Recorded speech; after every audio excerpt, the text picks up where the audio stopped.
tonight, and we're here to inform, acknowledge, and pay homage to those people in the background. The guys that you don't give credit to, but they put in the equal amount of work here. And as always, we got Lay, we got Cap, we got Cabs on the way. My man was having some technical difficulties. He's had to restart the system. He will be here because ain't nothing gonna keep him from this. You know how we do. What's going on, guys? How y'all feeling? Money. I can't wait to do this. This is I've always liked those people. Been a big fan of those guys and ladies and whatever pronoun. Once again, everybody's fair game here. Come on through. That's right. I'm just gonna apologize straight up because work stress and other shit. I'm gonna be slightly off of what I'm normally at, but I'm here. I feel like when Cab's off is most people's on. Yeah, for real. What's wrong with that? You know what I mean? We've seen it before where you were off. Meanwhile, I'm informed after that.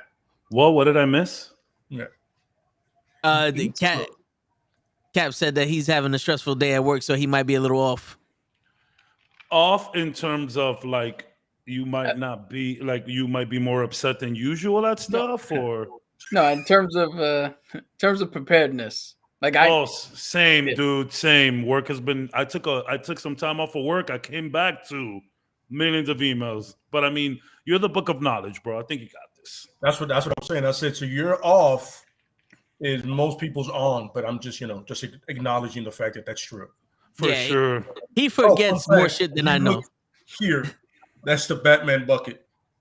Yes, right nice. There, that's the Batman bucket. Yeah, I got the Batman cup. Freezer. Yep. Yeah. Yo, all right. Yeah, Cap. Now, before we start, my connection is shit to poor right now, so I might be. Yeah, I see that. Did your computer have an Ethernet cable? No. Shit. Hey man, I don't mind seeing you stuck with that beautiful old mug. I'll tell you that. You gotta see the body. That's what I'm saying. That's what I'm saying. I want you to freeze like this though. This is how I want you to freeze so I can see those blues. The way Les describing, they're quite mesmerizing. They're more stunning in person. They are. They are. They look really blue on camera. I could imagine them like live. Like I could imagine. Yeah. The only one that could rival my brother with the blue eyes was my mom's. She had pretty sure clear blue water eyes. What the hell happened to you then, Toe? What the hell? You gotta get your money back. I am what the waiters at Red Lobster like to call the other. The other. Yeah. Bruh. Funny that you say that. So, we at the job, we build relationship with a lot of our guests. They call us, they continue to book other shit, whatever. So we get to know them. They often send us stuff. One of my colleagues today, they sent him like a bunch of coupons, and one of them says Red Lobster, and it says and it shows cheddar biscuits, and I'm like, yo, hang on, dude. Aren't the cheddar biscuits like bottomless? You can just keep ordering complimentary or something like that. Yeah. So then I turn him around. He sent coupons to buy the dough mixture in Publix, and like for free. You give them a coupon, they give you a whole box for free. And I was like, man, I'm gonna have to make some cheese biscuits real soon. Soon. I hear you. Give me 1 second, because apparently the Wi-Fi went down and Cap just blue screen. So y'all talk real quick. I'll be right back. Yeah, bro. So it was funny because Cap said he said his two, right? And he said Rick Jones, and I realized at no point has Rick Jones been even mentioned. And Rick Cap was like, yo, he should come out as She-Hulk, right? Like, it would make sense, right? It would make sense to see him in She-Hulk, but I mean, who knows, right? Yeah. At this point, we can't do anything at all. But like, is he more She-Hulk or Hulk? I mean, he crosses over to almost anybody with Gamma. Yeah, and then that's his thing. He was like an aide to the Avengers. Okay. Like what's this guy named? Jimmy Olsen is to Superman. Mm-hmm. Rick Jones is to the Hulk, but useful. Okay. Instead of a victim, he's like he helps. Yeah. I mean, I was gonna, I let all the off the wall stuff, but I had a few. I mean, I wanted to take an easy pick after the Batman and go Alfred, but that's a little too easy. Well, I feel like now Alfred can be unsung because he's that's what I'm saying. He's so much, That's what I'm saying. He's not unsung. I mean, he's a supporting character, but he's not unsung. You know what I mean? No. Yeah, because people go, without him, Batman would have been dead. Yeah. Been dead. You know what I'm saying? He's a medic and everything. I like this version of the movie though. I've always liked the more badass Alfred. Yo, then I mean, I know that show Gotham got weird, but that Alfred is cool. He was ready to murk motherfuckers in that one. Yeah. When he was teaching him how to box, I was dying. He goes, "Keep your hands up." It was like, "I'm bleeding." He goes, "If you don't keep your hands up, you won't." He goes, "Keep your hands up, you won't bleed." Have we ever had a bad Alfred? No, but they always pick some badass person to play him. That's what I'm saying, man. Like, look, they had the dude from the 90s, right? That he probably went on to all of it. Then you can lead forward to the guy from Gotham, then Michael Caine, then Jeremy Irons. To me, Irons is like, I mean, personally, I like, that iteration of Batman, me personally, and obviously that comes with Alfred. But man, I think Jeremy Irons is great. Yeah. Yeah. I mean, whenever you can turn the bad guy from Die Hard with a Vengeance to a good guy, I'm in. And remember, he was Scar as well. So he's knee deep in just badass characters, man. You know what I mean? But I'm huge fan of what's Michael Caine and anybody that questions Bruce, because Alfred would question him. You know what I mean? Yeah. And even Lucius Fox, anybody that would question Batman, I'm with it, because they're like, yo, listen, I get it, but yo, let's remember this. I know how to do shit that you don't. You know what I'm saying? Is anybody excited for a Keanu Reeves Batman? It's funny. I think that shit looks funny, bro. I think it looks funny. I never imagined him as it, and when I heard the voice, I was like, holy shit. It's on point. I'm like, yeah, it makes sense. It is. It does, yeah. It sounds really good. I was like, damn. And it's funny because this is another thing that we was talking about, that this fits The Rock perfectly. Yeah. Playing 100%. Perfect. Yeah. I'm like, yeah, I can see that. Because we mentioned that The Rock is 100% charisma, but if you want him to be like stoic and like huge, like a badass motherfucker, he has to put that act on. You know what I'm saying? Like, no, like the normal way he is like he's fucking funny and just one of those guys that just exudes energy and charisma and all that other shit. But when he has to put that eyebrow and the fucking stance and this shit every time he wants to look, fucking stoic and badass. So that's why when you see Black Adam, you see The Rock. You don't see fucking. Yeah, I hear you. When we saw that trailer, with all the DC stuff, I was like, oh, look, Dr. Fate. Look, Atom Smasher. Look, I don't know who that chick is. Look, Hawkman. Cyclone. And then I was like, and The Rock. Yes. This is The Rock presents Black Adam. It's like a play. Basically, you're not wrong on that. I mean, obviously we're gonna watch it for the culture, but yeah, I am aiming for. Can I get a lot of Dr. Faith, please? Because with that helmet, he's timeless. So he can literally, wherever The Rock is, I'm sorry, Jesus, you know what I'm saying? Wherever Black Adam is, Dr. Fate can't be far behind, because the fact that it's passed on. You know what I mean? And by the way, I'm upset that that Pierce's beard and mustache are epic. Jesus Christ. I'm looking at it like, that's completely unfair, man. Even with white hair, he's still killing it. Looking good, too. Talk about stoic. That man right here, son. Yeah. He has like the smoking jacket, too. I'm like, this how you roll? But yeah. Hey, man, you can't teach cool. You know what I'm saying? Absolutely not, my friend. Absolutely not. You got it, you don't. Word. All right, now that all the technical difficulties are out of the way, let's get into some Batman. Sir. Before we do that, I had to pay homage to show by going in and out and logging out, logging Absolutely. in. It's part Somebody of gotta the do it. act. Somebody got to do it. Let me refill Oh, yeah. this coffee, bro. I'm on We a appreciate, coffee. we appreciate you running with the ball, brother. We appreciate you running with the ball. Yeah, you know, I'm Show back now. said- I'm full green. So where Joe said that he'll supposed to be here, but you know how that shit goes. Hey, He'll man, be here at 11:59. we gotta, and I can't because look, you put up the subject matter early, so Yeah, he should have at least one. right? Shit. Even though last week it was a good surprise and stuff he was saying. Yeah, it's true. Mhm. Yo, To, real quick. So in terms of like we were talking about the other day about like how you be putting me on to like food and shit, right? Well, not putting me on, but you know. So Yeah. for the most part, when I eat fried chicken, whether it's Popeyes or KFC, I like to go crispy, right? Yeah. I've seen you do the original recipe, so I'm like, damn. Sometimes the original recipe comes a little too chewy. Sometimes depends on you know you've been there. Yeah, of course. So the other day, have you ever had like obviously you had like Kennedy's fried chicken, Mama's fried chicken, and all of them shits. yeah. I do like the little peppery taste they have there. So you know what I did? I went and got an 8-piece original recipe, drums and thighs all day long. We don't fuck with that. You feel that other shit. So what I did was when it got here, I put it in the air fryer for about another 5 minutes, and I was sprinkling pepper on it, shaking it up. When it came out, I patted a little other grease off, put a little bit more pepper.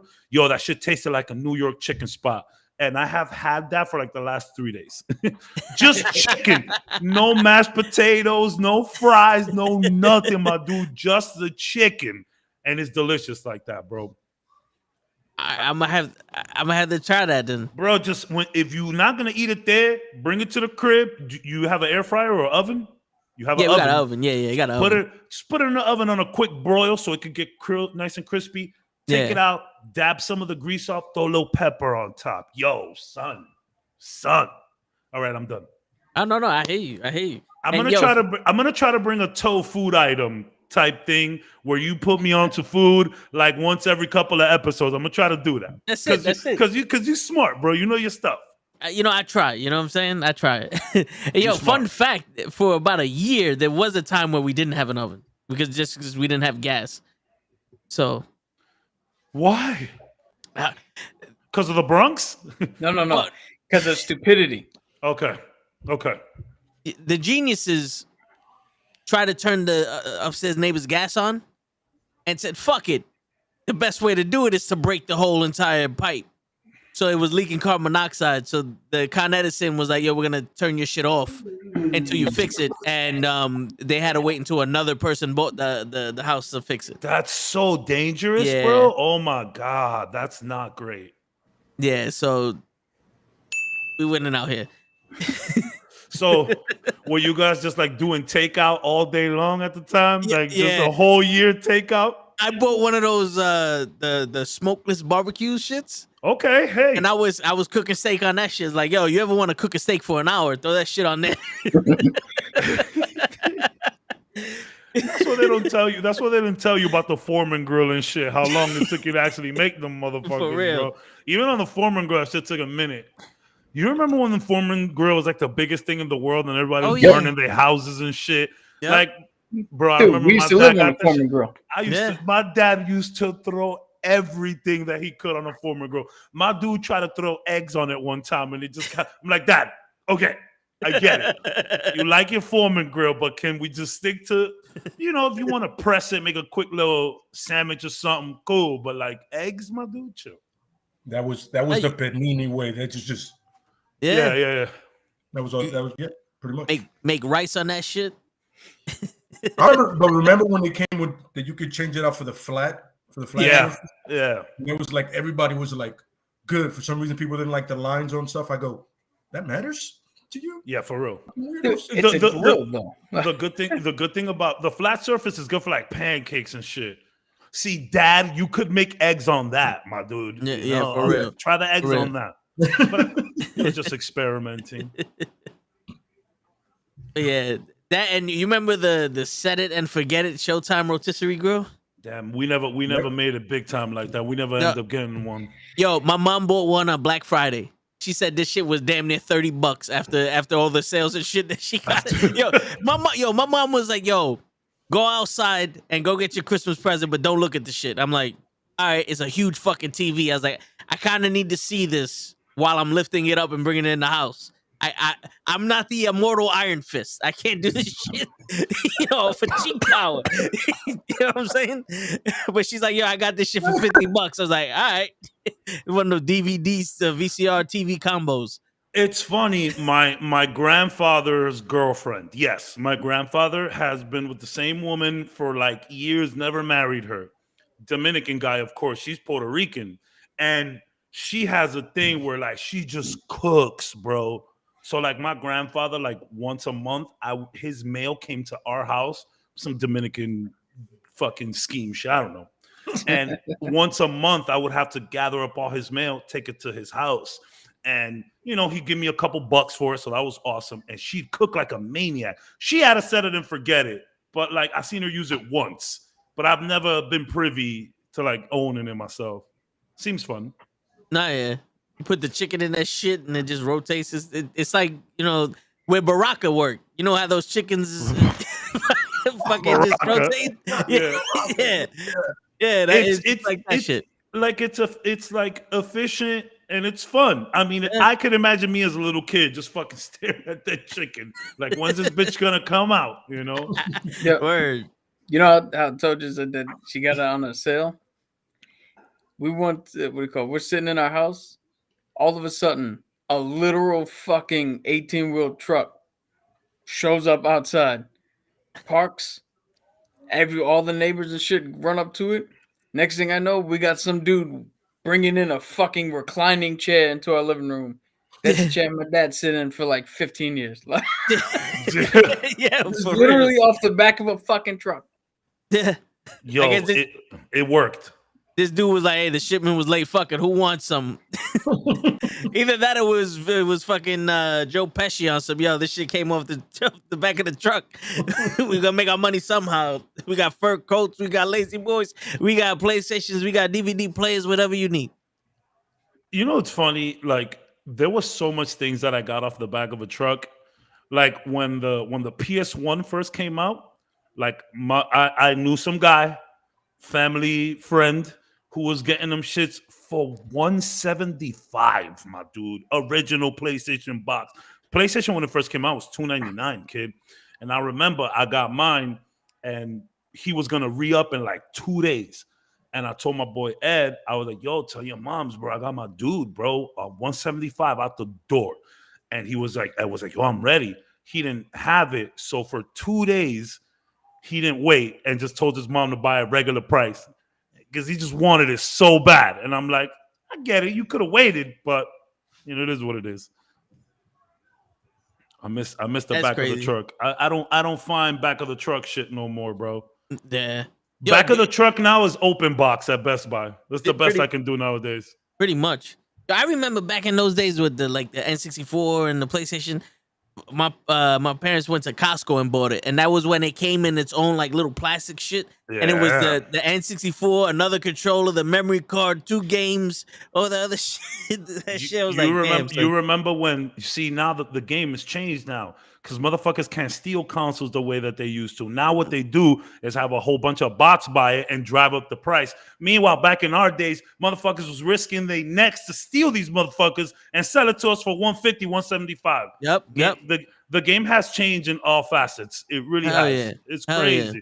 Motherfuckers is trying to sell PlayStation 5 now for $1,500. Like, my dude, we about to go on 2 years the motherfucker's been out. Yep. But that's one of those that's one of those you get on Craigslist. Like, yeah, I'll meet you anywhere, yo, bro. I'll meet you, and go fuck him up. He could keep the PlayStation 5. I'll just fuck you up for selling that shit at $1,500. Yeah, someone needs to teach your bitch ass a lesson. You motherfucker. Sony, like, I mean, all people who are bringing out new consoles got to be better with that stuff, man. Like, word. Preventing bots and shit. Like, something needs to give. And it's like, bro, these guys up their defenses and they still. Yeah. I remember one time, when the whole PS5 craze was going, this guy posted a picture on Twitter with like at least 50 consoles stacked up high. And my man said, fuck your feelings. tap in. I ain't gonna lie, that shit made me laugh. Yeah, that fucking feelings. You $1,500 out the door, $1,250 for the no disc. What's up? And I'm like, man, this shit is hard, bro. Shit is hard out there. Shit, like that motherfucker around fire, son. We used to have there used to be a video store around where we live that would get video games like a week early. Oh, the mom and pop shops. God bless. He was just like, yo, you can't play online with this. I was like, good. I don't play online anyway. Yeah, don't worry. I ain't gonna sign on to nothing. But you know what? Halo fucked that up for everybody. Because people got Halo early, and then mad people was going online mad early, and Halo shut down those servers, and it was like Star Wars all over again. Remember when they bootlegged the first episode of Star Wars? Yeah. And then the FBI got involved? It's like, nah, the white man ain't getting this money. Now it's a problem. I bet you any money if they would have stole all those PlayStations and sold that shit for $1,500, PlayStation would have shut that shit down. For sure. The first PlayStation sold, they would have been fucking SWAT at the door. They would have found every single PlayStation and arrested like 500 Dominicans and fucking Puerto Ricans because they would have been framed for the shit. And then they would have been selling them shits regular fucking price. You know what happened one time? The fellas, Krills and my boy Ed, they found, I think my boy Ed, he had found a store down by Union Square where they sold games early. So Krills went over there. I think he bought Fallout 4. My man, the back was in Portuguese. It was the game. It was in English, but the box was Portuguese. I was like, bruh, I don't know about all that. But it worked. Hey. In Italy. When I lived in Italy. The Fallout was a marker.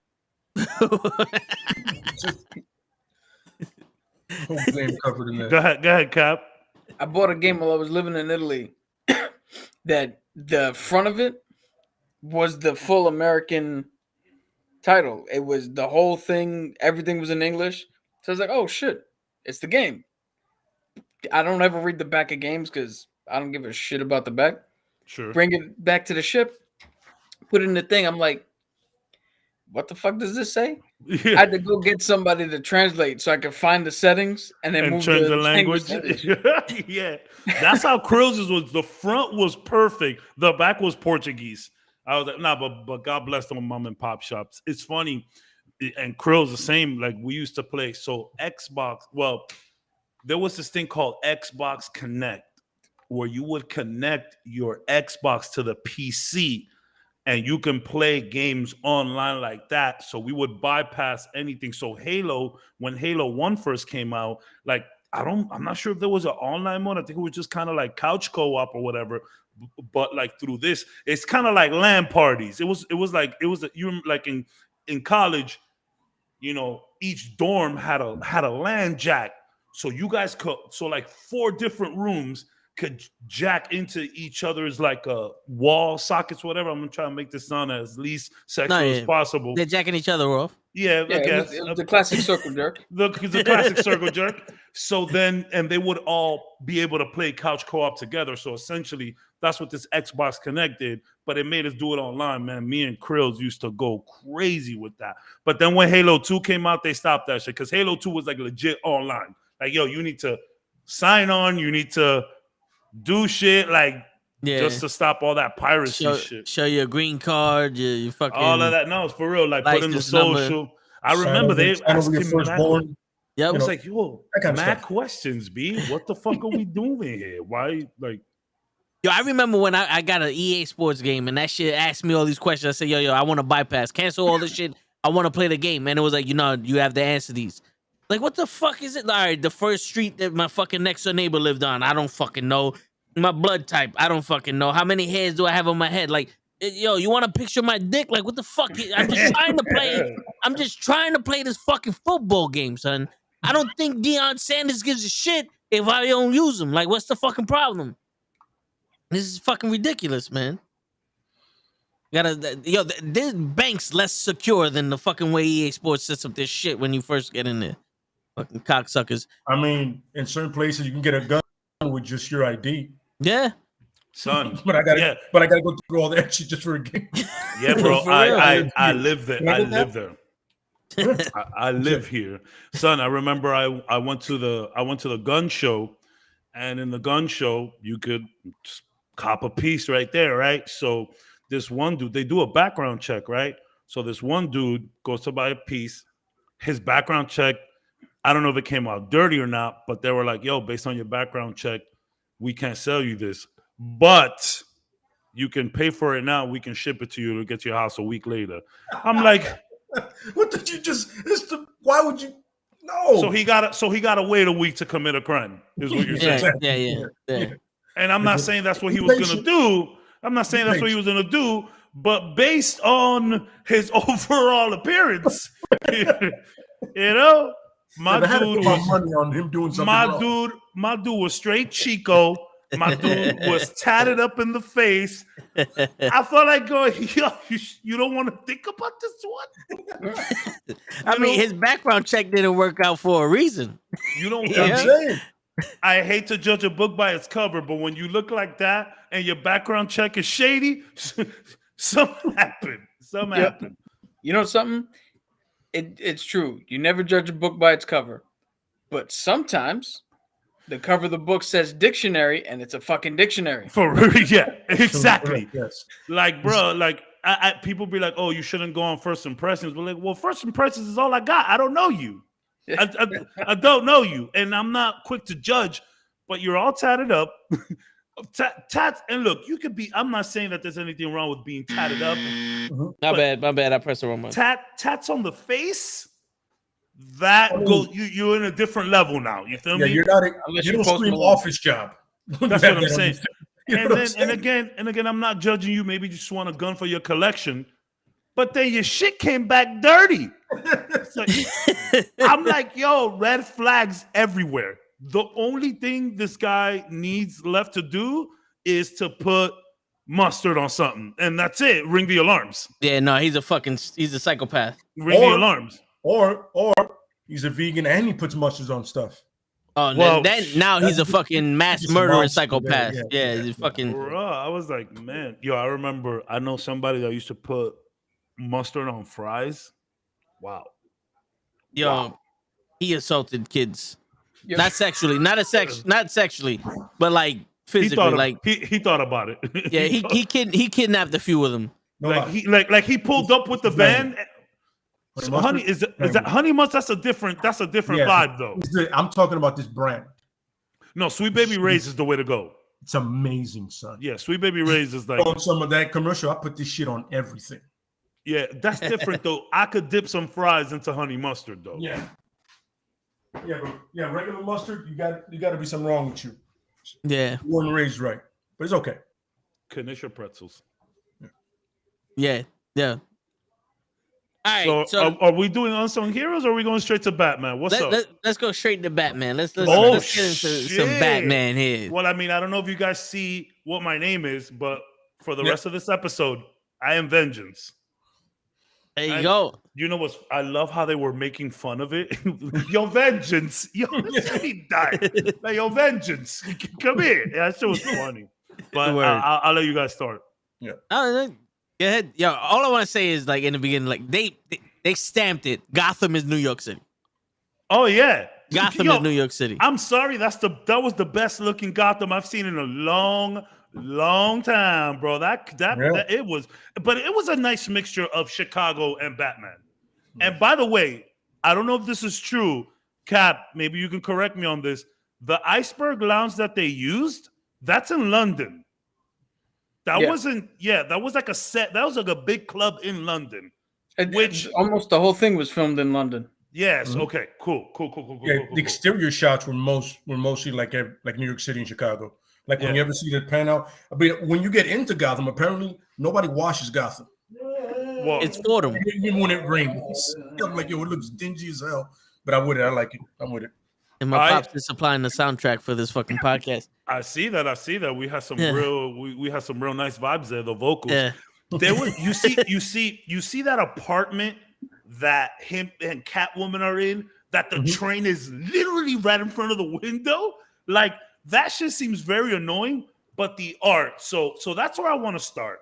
Mm-hmm. The cinematography to this movie, I don't know if it was just me. I love what they were doing with field of view. I love how everything was like up in your face and like the background is blurred. They used a lot of bokeh filters where it's like, you know, you see the lights real circular because they're like so far. I love that. The shots were so close and personal. I felt like I was like walking right next to this dude the whole time.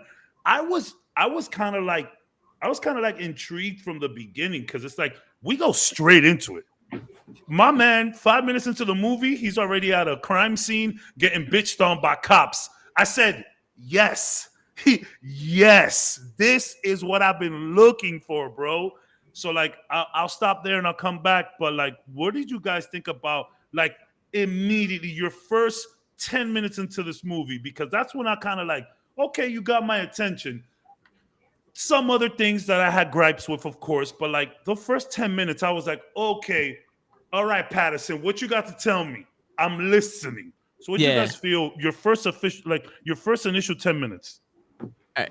Well, yo, Bryce, there's gonna be some spoilers here. Yeah, for real. Son. So if you don't want to do the spoiler stuff after we review the Batman, we're gonna go into the Unsung Heroes. But yeah, there's gonna be some spoilers here.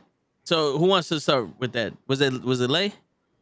Well, let's go. Well, he disappeared. Well, he Batmaned us. Yeah, there you go. He Batmaned us. I'm glad that they did that. That was dope that he did do that. My man said twice. Damn it.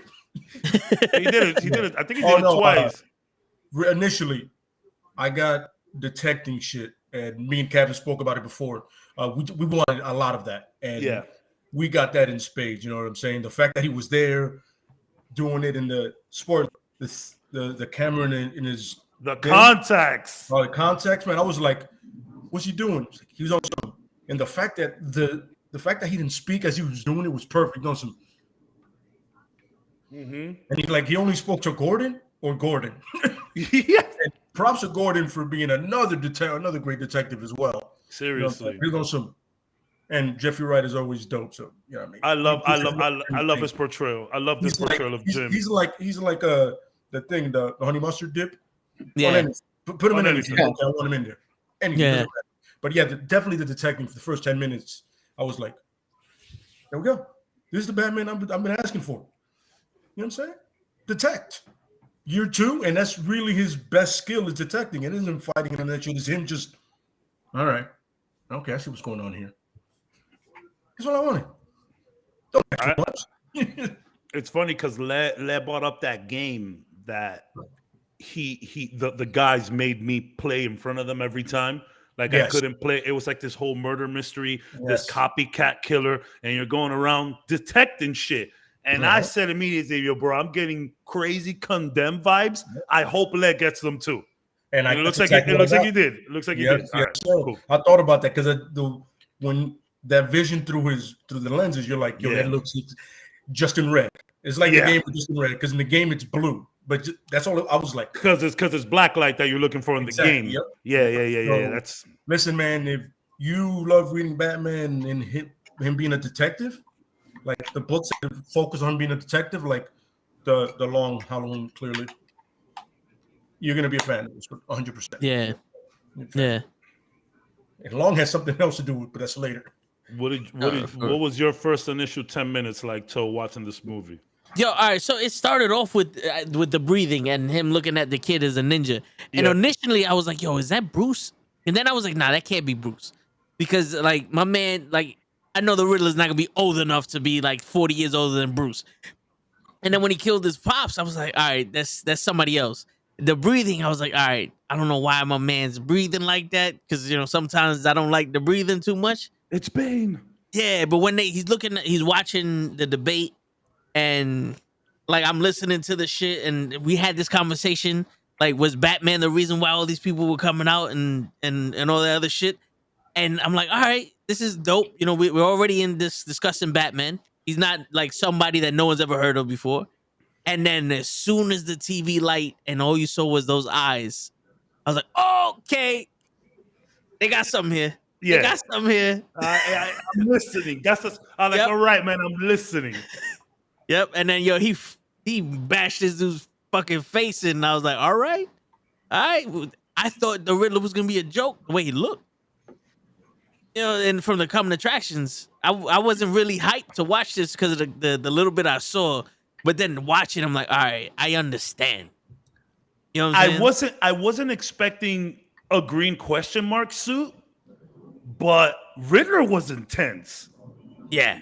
At the end, when he starts, I was like, whoa, dude, you're creeping me the fuck out right now. Like, yo, Yeah. dude, again, I didn't expect Jim Carrey, but this guy took it a whole nother level. I thought it was a little much how he starts raising his voice and just starts screaming out of nowhere and then goes back to normal. That was a little weird for me. You too, Cap?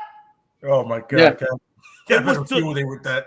The screaming was a little much. Like, I mean, Riddler is diabolical, mastermind, genius. But he has fun lines. He's quippy. This guy was off his rocker. And a lot of people were, because Batman was second year. He's already lost it. My man, when he was looking at that kid at the beginning, he's just staring at the kid. And then Alfred sees it from the contacts back in the cave. And Alfred's like, oh, I get it now. He's extremely partial to this. But go ahead, Cap, what were you going to say about that? No, all right. So my first 10 minutes, as soon as the Riddler showed up behind this dude, I was like, oh, we're in for some serious shit. I was like, no, I'm liking this. Then the part that really sold me is when Batman's doing his voiceover and he's like, oh, that light up there is a warning. And then the other criminals started like looking into the shadows and like, oh shit, I think I see him in there. Yeah. I was like, no, this is fucking good. Because this shows you, this is the first movie that shows you why Batman is so effective. Because if you have everybody thinking he's everywhere all at once, yep, it makes sense. So I was hooked on that. Good. Fun fact: that kid in the train that was, he was Half Tim Drake famous? he was Tim Drake in the Titans show. Yeah, he's Tim Drake in the new Titans thing. Yeah, that's it's funny because I know So saw me, but I was like, that's Tim Drake in the thing. Yep, You know what I'm saying? Yep. We're not getting any crossovers, guys. Calm down. Matt Reeves just said he's not crossing with anything. Well, for now. For now. You give him a good script and he'll be about it. Yeah, right? Yeah, Cat. I was gonna say with the Riddler, there's definitely moments where you see his charismatic side comes through. Sure. He starts talking a little faster, he starts talking with a little more confidence. A little like jittery. Yeah. Yeah. But then that was a weird choice for him to just I was like, yo, is he? I was like, yo, I'm seriously in my seat. Like, is he on the spectrum? Are we saying like he's got like a high functioning autism or some shit? Because I don't see why, if he's just the criminally insane, I don't get the yelling. I thought he was Hugo Strange. I thought it was Hugo Strange at first until I seen what was happening with the letters. I'm like, I don't know.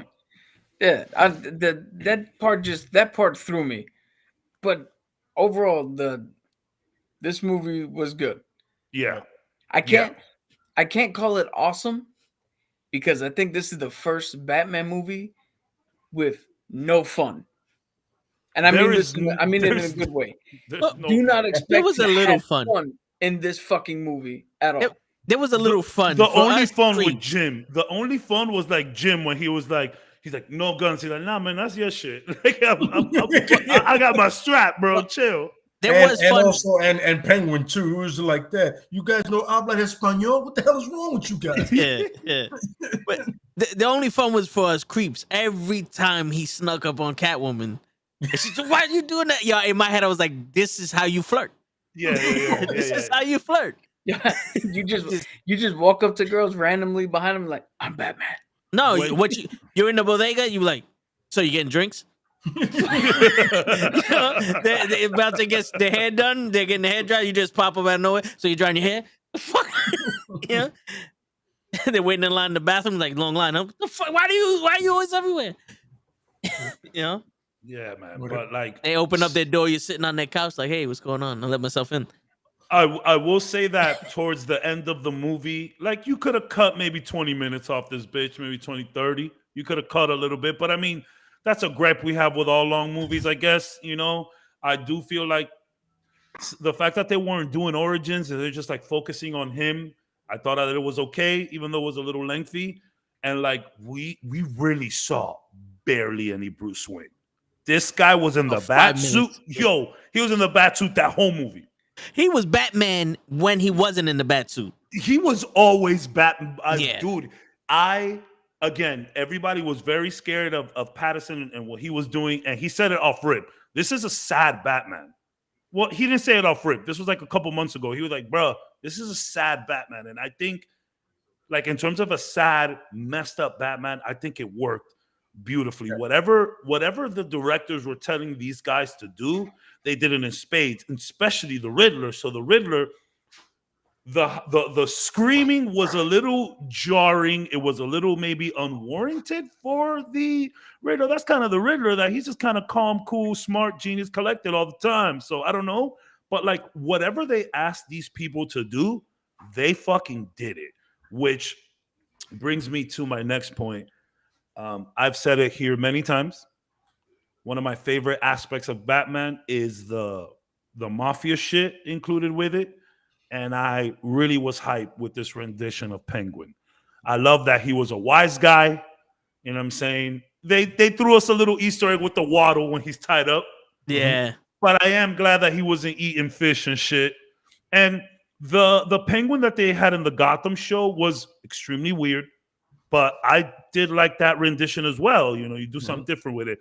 I was cracking up with Colin Farrell. He goes, él, la, no habla español. Come on, what the hell's wrong with you guys? I enjoyed his kind of wise guy, good fella type Penguin shit. I really enjoyed it. I didn't know that was Colin Farrell. Oh yeah. That's how good of a job he did that. I didn't even know that was him. Yeah, you wouldn't know. Unless they said it, you would not know. Who'd you think it was? Just some dude. Yeah. I love the whole, hey, sweetheart, calm down. Yo, he was so funny, bro. And like, how good was that? That Batman's just coming into the iceberg. Oh, what's up, Flocka? Batman's just coming into the iceberg lounge. Oh, Flocka, this is Batman. This is the Batman spoiler. So turn tail immediately. Turn around. Yeah, for about maybe 30 minutes, 40 minutes. Yeah. Yeah, we about to, we'll start the other things. Yeah, Batman. But I love that there is a relationship. Feel me, whether good or bad, my man goes into the iceberg lounge. Yeah, the new one. Yep. I mean, there's gonna be old spoilers too, but who cares about that from old movies? But like when he goes in there, he's fucking people up, and then he's just talking to Penguin, like, yo, who is this guy? I love that. Yeah. That's really some Batman shit. Like, it doesn't always need to be fisticuffs. My man he beat up a couple people in there, but like, dude, he just wanted to talk to the Penguin. Had you guys gave him the audience, no one would have got hurt there. But you guys needed to do you and be henchmen and got fucked up.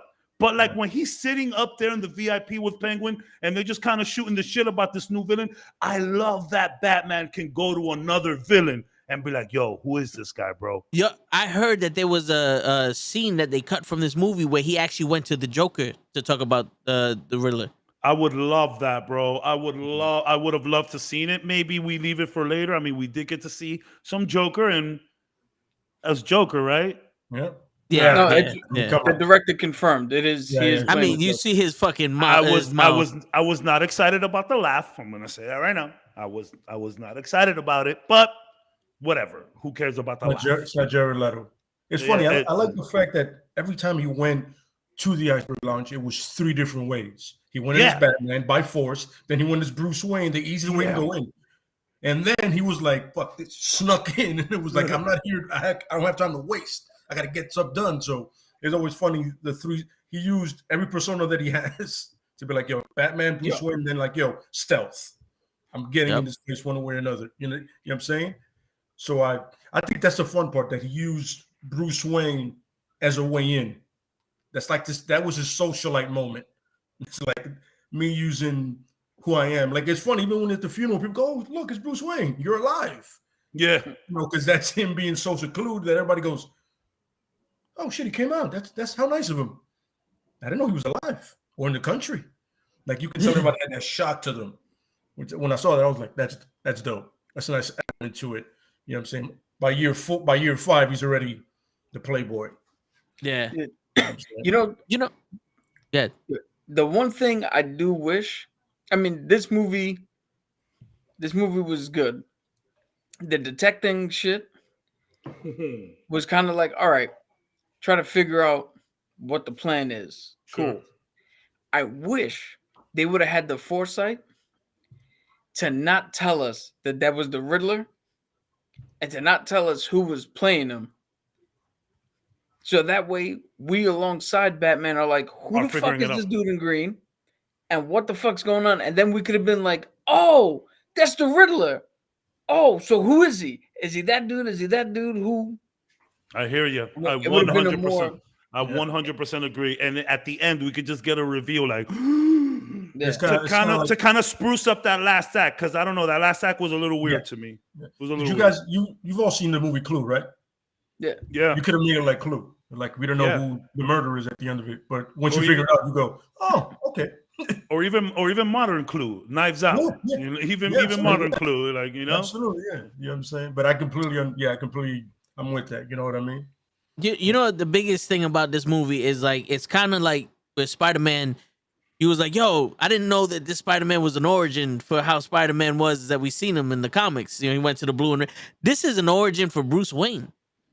Like, at the end, he realizes, like, yo, I gotta learn how to be Bruce Wayne, because Bruce Wayne can help just as much as Batman. Because I'm seeing my example of beating the shit out of everybody is turning everybody into vigilantes, but into criminal vigilantes. You know what I'm saying? Like, this nigga wants to destroy all of Gotham to save Gotham. It's like, I'm not trying to do that. Yeah. Let me find a way to help Gotham in order to save Gotham, you know? Which is cool. I like that inverse, because we start and this man is Batman. Literally, like, he might not have been in his Batman suit when he was peeping through the goggles, but we literally get Batman suit a minute after that. Yep. After we see Riddler do what he got to do. That's crazy to open that movie with just a head bashing.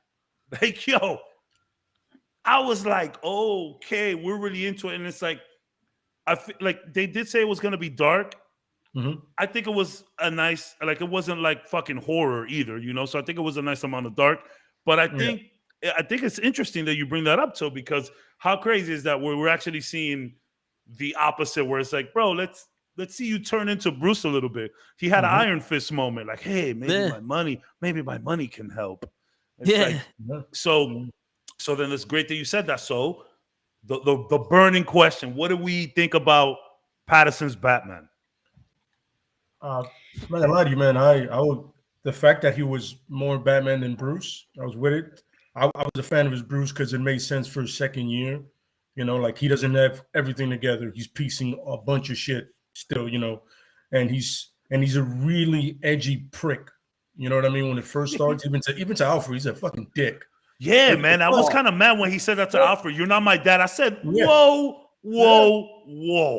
You know what I'm saying? But that's that youth and that anger, you know, from everything going on. So listen, I would have never thought the glittery dude would have became this guy, but I've seen a couple of movies that he's in, but before this, he can act, you know, and he's man, and I'm, you know, and he did just, man. He went in there, gave us even his Batman voice was good, you know, nothing Bale, nothing Keaton, but it was right there. You know, his Batman voice was real good, I would say. Yeah. I think it was it's like Cap said, when he's talking, and it almost reminds you of the panels when Batman's narrating any comic book. You know, correct. That was great to see that. You know what I mean? But yeah, hey man, listen, I'm ready for part 2, so bring it back. Yo, there's only a handful of people that silence speaks thousands of words. Yeah, you know what I'm saying? And when the dude that cop was like, oh, it's a carpenter tool, and he did it is like, you could see in his head, like, it is a carpenter tool. And then he gave him the look like, how the fuck you know that? Never said a word. No. And the dude was like, oh, my pop says carpet. And he said carpeting tool, carpet, floor, the Joker. And like he picks up the thing and he's like, here goes the shit. Like you see him processing information I love that. without words. I and love you're that. involved with the entire story without any words. And I was like, yo, that's Batman. Because Batman doesn't speak. He's not a talker. He says what he needs to say and getting the fuck out. So him being able to speak so loud without saying anything is phenomenal. Like he's walking around looking at shit, and the person taking the pictures like, shh, what else you looking at? When he caught the blood print on the floor, she was like, "Oh shit, I didn't see that." I was like, "Yes, keep detecting shit, bro. Keep doing it." Yo, perfect. What about when he walked into the police office, bro? Oh yeah, he's just fucking. That is so Batman right there. My man's just, and everybody's looking at him. I love how awkward it was when Batman was in the room with cops, bro. It remember Bill Burr. Why is it so awkward in here? Yo, bro, just awkward in here right now. Just his walking, and again, shout out to the cinematography. Yep. You said it that you felt like you were there. Not only was it the narrating, but it's just these fucking up close and personal shots the entire time, bro. Look at a still from that apartment scene with him and Catwoman when the train is passing by. If you could just take a still picture of that, I fucking framed that, dude, and put it up on my fucking wall. Yeah. It was such a pretty shot movie. It was so good. Oh, yeah. Shout out to the cinematography. I mean, done. When the cop was like, I have you for assaulting 2 officers, he goes, no, 3. You missed one. You missed the other cop I hit that you didn't pay attention to. That's how good I am at my thing. And that's another thing. I remember I read somewhere and then I saw somewhere that people were like, the fighting. I go, first of all, this is year 2 Batman. You know what I'm saying? I'm pretty sure he's still training and still learning. So he's using whatever he knows, and that's close quarters. He gets close. That's why he doesn't mind getting shot, because that's what he knows. You know what I mean? If literally any combat sport, the first thing you learn is to throw hands and elbows. Yeah. If you're doing anything defensively, you're doing because you're getting closer, and it's easier that way. And that's why his if you look at his chest, it's heavier than anything else on him. Yeah, it's the heaviest part of his armor, because you're gonna get people mostly shoot for the chest. You know what I mean? So I'm like, yo, you're telling me a guy brand new at this vigilante stuff, making it real world, brand new at this. You expect him to be throwing kicks? Now he's gonna get close, and the closer you are, the easier you can knock somebody out, and not using your fists, using your elbows instead of breaking your hands. He threw a few kicks. I love, but that's Batman. Close quarter combat, elbows and fists. Why would you complain about that? That is Batman. Yeah, and also he's calling himself Vengeance. Yeah. This motherfucker's pissed off working some shit out. He's beating the shit out of you because he's mad. This isn't we're gonna detain you. No, I'm fucking you up. Yeah. The only reason you're detained is because you can't move. Yes, you're paralyzed, and we're gonna call it detained. When I saw that, I was like, yo, spoken to somebody who's truly never thrown a punch. Like, yo, if you know anything, the closer you get, the more damage you can hit somebody with from being close. And then if you know what you're doing, you're able to stop them from hitting you. And you use your forearms, you block like this, not like this, because you're gonna break your hand. He was doing it exactly, and I was like, I thought he did great. That's what I'm saying. I was like, yo, I'm trying to understand it. What do you want him to do? Like Kung Fu wire work movie? This ain't Shang-Chi, bro. This ain't Shang-Chi. No, exactly. He's a great martial artist, but this is year 2, and he's getting into it. You know what I mean? And if you look at the suit, it says it all. Like he has like the cop things on the utility belt, like we put pepper spray in. Yeah, this man just made this up. This is how he's doing it as he goes. I'm like, I thought it was perfect, especially when every time he got shot, he was on some, all right, I can't let him get another shot off or I'm screwed. Yeah. You can tell he got shot once. He was like, I gotta get to him quick. And also you gotta be on, like, Alfred is the only one that has access to him, so he's probably teaching him some shit. Like he goes some basic shit, so that way you could defend yourself, and then he just like you become an expert in that basic shit. And then there you go. I don't think he has Muay Thai experts coming to the house on weekends teaching him how to do shit.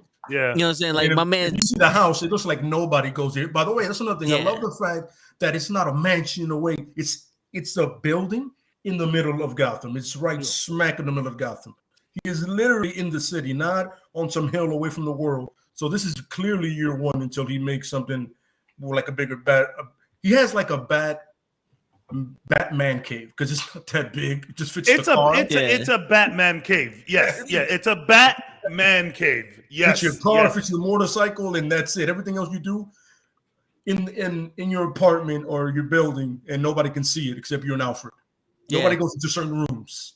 So speaking of his gadgets and stuff, yo, did he shoot venom in himself? That's what it looked like. That's exactly what we were thinking. My man said, "Ah!" And I was like, "Who's like, what are we doing?" And my man just bang, bang, bang, and Jim's like, "Yo, chill," and he knew it. He said, "Yo, my bad."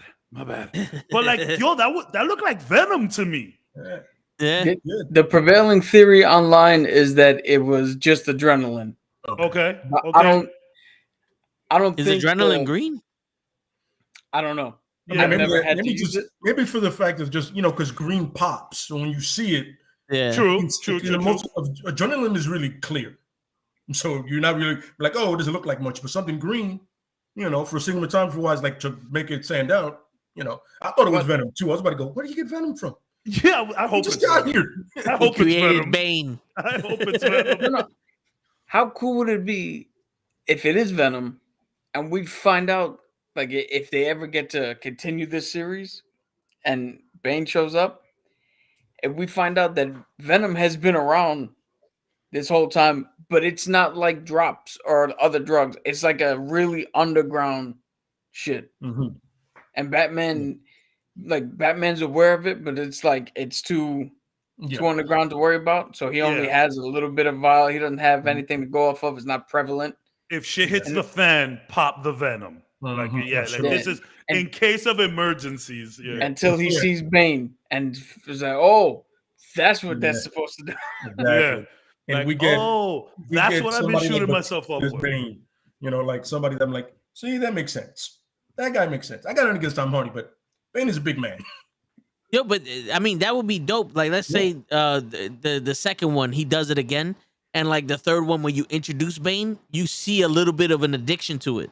Yeah. Oh yeah, because it's a storyline like that. Yeah, you know what I'm saying? Yeah. Like that would be kind of cool because that it goes, it's coherent with all three movies and shit. Absolutely. But am I the only one that got the Court of All vibes 100% as they were talking a about million percent? They're like, yo, all about when you talking about all of that corruption. I'm like, yo, just say it. Yeah, there was yo. I said Court of Owls 10 times while watching that movie. I was dead like, ass, man. I mean, they said it too. They said it too. They were like, yo, for our second movie, we want to do Court of Owls. And we were like, all right, hold on. Let's get through the first one first. And okay. Yeah, Patterson was big. Patterson is big on that. You got my attention. Matt Reeves wants to do Mr. Freeze. Yes. Patterson wants to do Court of Owls. I mean, we can have a main, we can have a main villain with the court in the background. That's the thing. If we do have the Court of Owls, I don't want to see 15-minute monologue speeches from them either. I want it to be quick, deliberate, and to the point. I think it's got to be the other way around. Mm-hmm. For this to work, have the Court of Owls be the main thing that Batman's trying to detect and run down, and like you said, we get 15-minute soliloquies, but he's going connecting dots, trying to figure out why that owl dude is hunting him. Cool. And then the secondary storyline is somebody thinking that they're manipulating Victor Freeze to do something, but he's really using them to find a cure. And then at some point, he has to make that. This is how you make him a sympathetic, realistic villain. You understand that he's only doing this to save his wife, and then at a certain point, he has to make a decision, and he makes a decision to cross that line. And now Batman's got to deal with him. Yeah. Okay. Then you got Mark Strong from Mr. Freeze. Mark Strong. Yeah. It's my fan cast. Everybody says it, but Mark Strong. Get can't Arnold. put Mark Strong for everybody. Listen, man. They used him once in DC. It didn't work out, but they can fix him now. Yeah. My vote is for Arnold Schwarzenegger. He's the only one who can do it. Yeah. Let him redeem Everybody himself. freeze. And it's funny because he's so old now and shit. But hey. No, you know who I would get? Bryan Cranston. Who's Okay. that? That's You know the. what's funny? I've It's always Breaking wanted Bad. Bryan Okay. Cranston as Mr. Sinister for some reason. I don't know I can why. see Something that. about him that I can see that. Just I me. think he can bring something to Mr. Freeze where you like he'll have you on the edge of tears. And then it could be that you guys seen John Wick 2? Mm-hmm. You know that moment where he's inside the fucking the hotel? I forget what the fuck they call it, but Continental. yeah, he's in the Continental and he's about to pull the trigger and we're like, "Yo, John, don't do it." Yeah. Mhm. And he fucking does it. Bryan Cranston can bring us a moment like that where we're all looking at the screen like, "Nah, you don't have to do this. You don't Yeah. have to do this." And the minute he does it, it breaks our heart. Yeah, Yeah. that's And actually we're really like, good. "Fuck." Now it's almost like, "Damn, now Batman's got to come and deal with you. We didn't want this to happen." Yeah. Yo, That'd does be this? a great way to do that take without it being something Nah. silly or stupid or I can see. Does this Batman get a Robin? not. Do No, you see this Batman with a Robin? you know what? To redeem the whole Batman and Robin thing, not the movie, but just the concept. I think at the end of 2, he's gotta have like a no choice moment, and then when we start 3, you see him going, "Well, if I don't have a choice, I might as well train you correctly," Yeah. and that'll start building his shit. Mhm. Not a whole. I mean, it's gonna change the dynamics of like Well, Dick Grayson and all that. it kind But of, I kind of don't want to. Oh, your parents died in the thing. I'll take you in. but it kind of fits that because I was getting that vibe when he was looking at the son Yeah. in the funeral home. He's staring at him. It's like he sees himself in that. Yep. Like I can definitely see him seeing himself in Dick and being on some Hey, yo like you know the kid is there and he needs somebody and he's just sitting there and Alfred's like, we'll take him. Like Alfred sees him like sympathizing with the kid, but he doesn't want to say anything. And Alfred's being the we'll take him. And Alfred is taking care of the kid, and then he runs into Batman and he tries to be Batman. He's like, yo, if you're gonna do this shit, you got to do this shit right. And then or Alfred trains him. One of you know what I'm saying? So that way you could build up that dynamic. Is like, yeah, you're Robin, but you were never accepted as by Batman. Yeah. And then when he turns into Nightwing, he can have that whole dilemma with him. You know what I'm saying? I do, and you know what? Like the supporting cast of this movie was so strong that, bro, bring in whoever you want. Bring in Robin. Let me see some Two-Face. I mean, don't put too many villains in one. Like, don't make it Arkham City where it's October 31st and he's just like trying to get everybody. I'm like, okay, the Long Halloween. I like that you guys use this continuity. It's a great storyline for Batman. The Arkham games use that specifically. But like, hey man, a Robin might not be bad. I think the whole dynamic between him and Catwoman was working. We Yeah. can have something like that with him and Robin as well. I Yeah. mean, bro, again, Penguin, incredible. Jim Gordon, incredible. Catwoman also did her thing. I liked her very much. John Turturro's Falcone was good. Or Falcone. Yeah. They were all great. So it's like, man, if you keep this vibe and you're bringing in the correct people, fuck it, let's see it. Maybe this is a chance for Finn Jones to fix himself a little bit. Let's bring Finn Jones as Robin. Let's give him another shot. What do you Right? guys think? Let's do it. Yo, two things real quick. One, I love the fact that they made the dynamic. I love the fact they made the dynamic of him and Catwoman. Like you can tell that they're like she and like they're falling for each other. She said, But "I have a thing about strays." But they did it in silence. Yeah, it wasn't out there. I think that right there is a stronger connection than if they would have been like, but I love you and this and that. No, they did it in silence. Batman didn't answer any questions, and she figured it out. Like you would, but you're already married to Gotham. Yeah, like, I already know, but like I know, but I also know. Yeah. You know what I'm saying? When I said, Yeah. you have a lot of cats. Yeah. By the way, and she's drinking the milk. I'm like, bro, we didn't need to do the milk, man. She could have grabbed some whiskey. It's fine. It's fine. We didn't need to do milk. But but it was I fun. love her mentioning Bloodhaven at the end. I was like, yes, set up. But I love the fact that she was like her second or first year Catwoman. and did official mask. She like just had something that anybody could buy.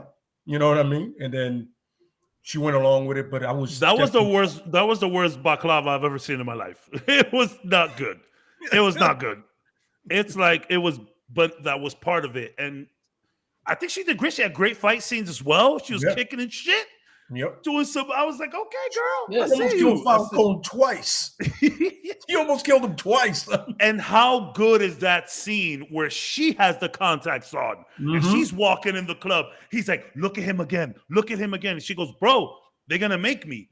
And then like to have again that cinematography of people talking to you. Like I'm telling you, I felt like I was walking with this guy every step of the way. It felt so good. I'm glad that they did it. Like, did they crush it 10 out of 10? No. And I'm about to go into some gripes.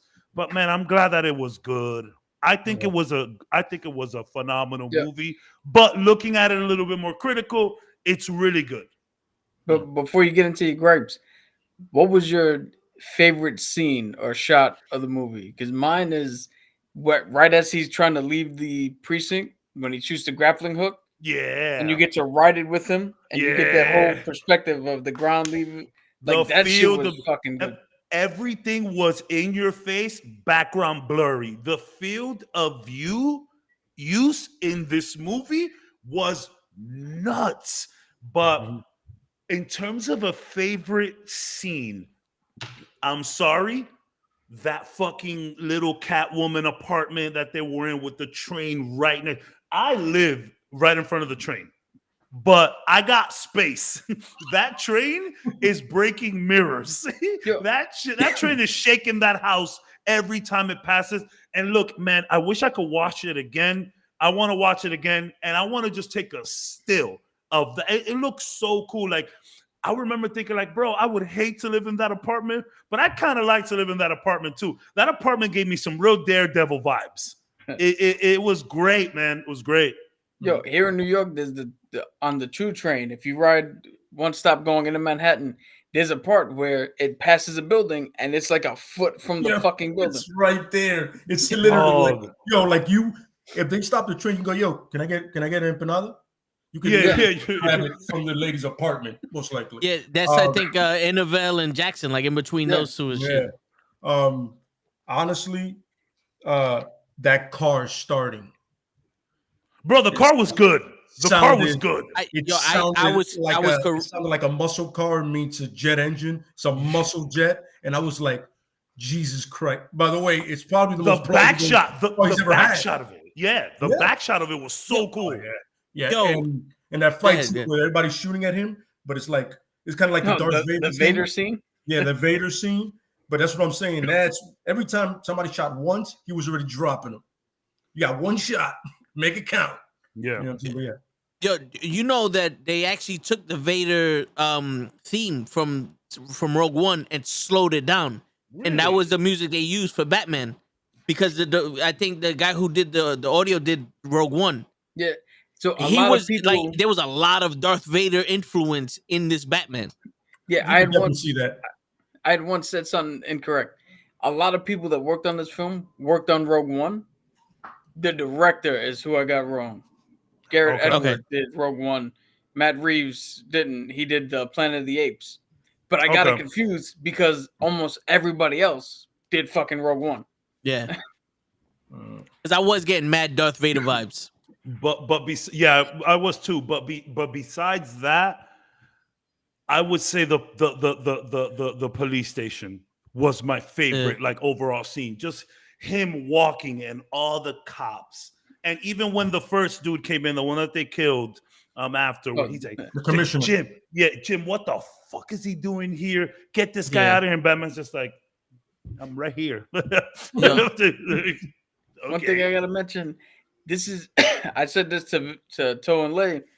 This is the first time I actually believe that Batman and Gordon are actually friends. They're not just working together out of circumstance. They actually had fucking trust between them. Yep. And how good was that scene where he's like, where Gordon, he like pushes him and he's like, yo, this is what you're gonna do. This is how you're gonna get out of here. But he's making it look like he's like mad. He's like, what the fuck? And he's like, okay, but how am I gonna get out? He goes, punch me. And it's funny because then later on he's like, man, you really didn't hold back on that punch. He was like, I did. I was like, yes, yes. Give me it.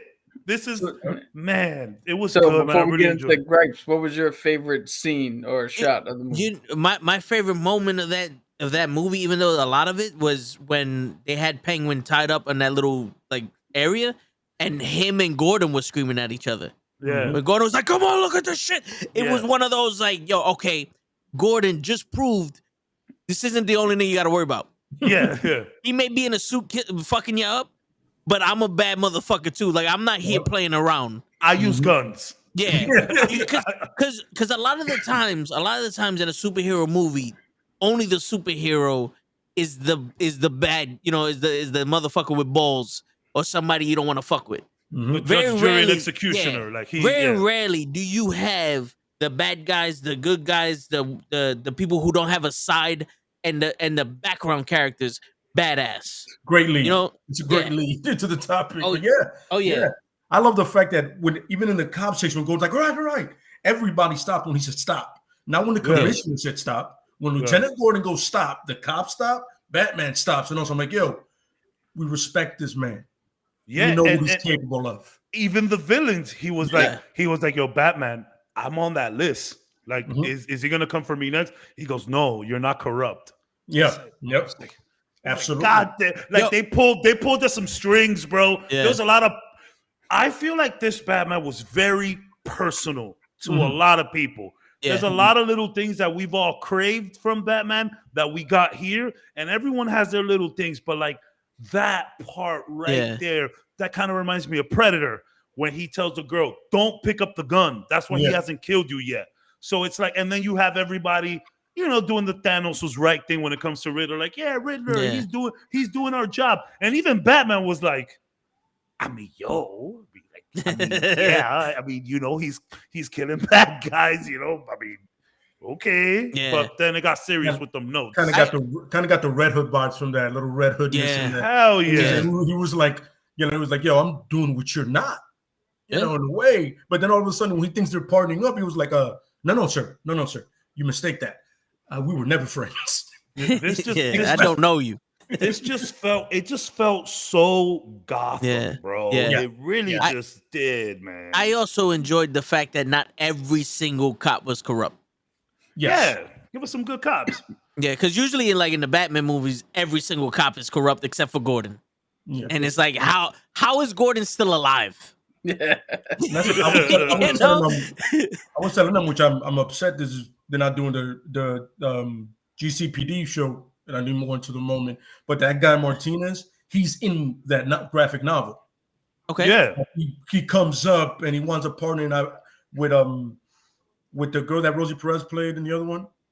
Oh yeah, Martinez, Montoya. So he winds up partnering up with her. Like he literally, you see him, and he becomes one of Gordon's most trusted ones. It's like there's three besides Bullet. After that, you know what I'm saying? It's not a lot of people like. He tells anything we have to do with Batman, he just talks to those three. Even though Bullet doesn't like Batman, he understands. You know what I mean? But there goes that idea. Word. I mean, if you want a GCPD show, just watch Gotham. Oh, it's true. And then you're also gonna get the Penguin thing. So they're gonna be in that. Listen, the first 2 to 3 seasons of that show was good, but then it got really weird fourth season.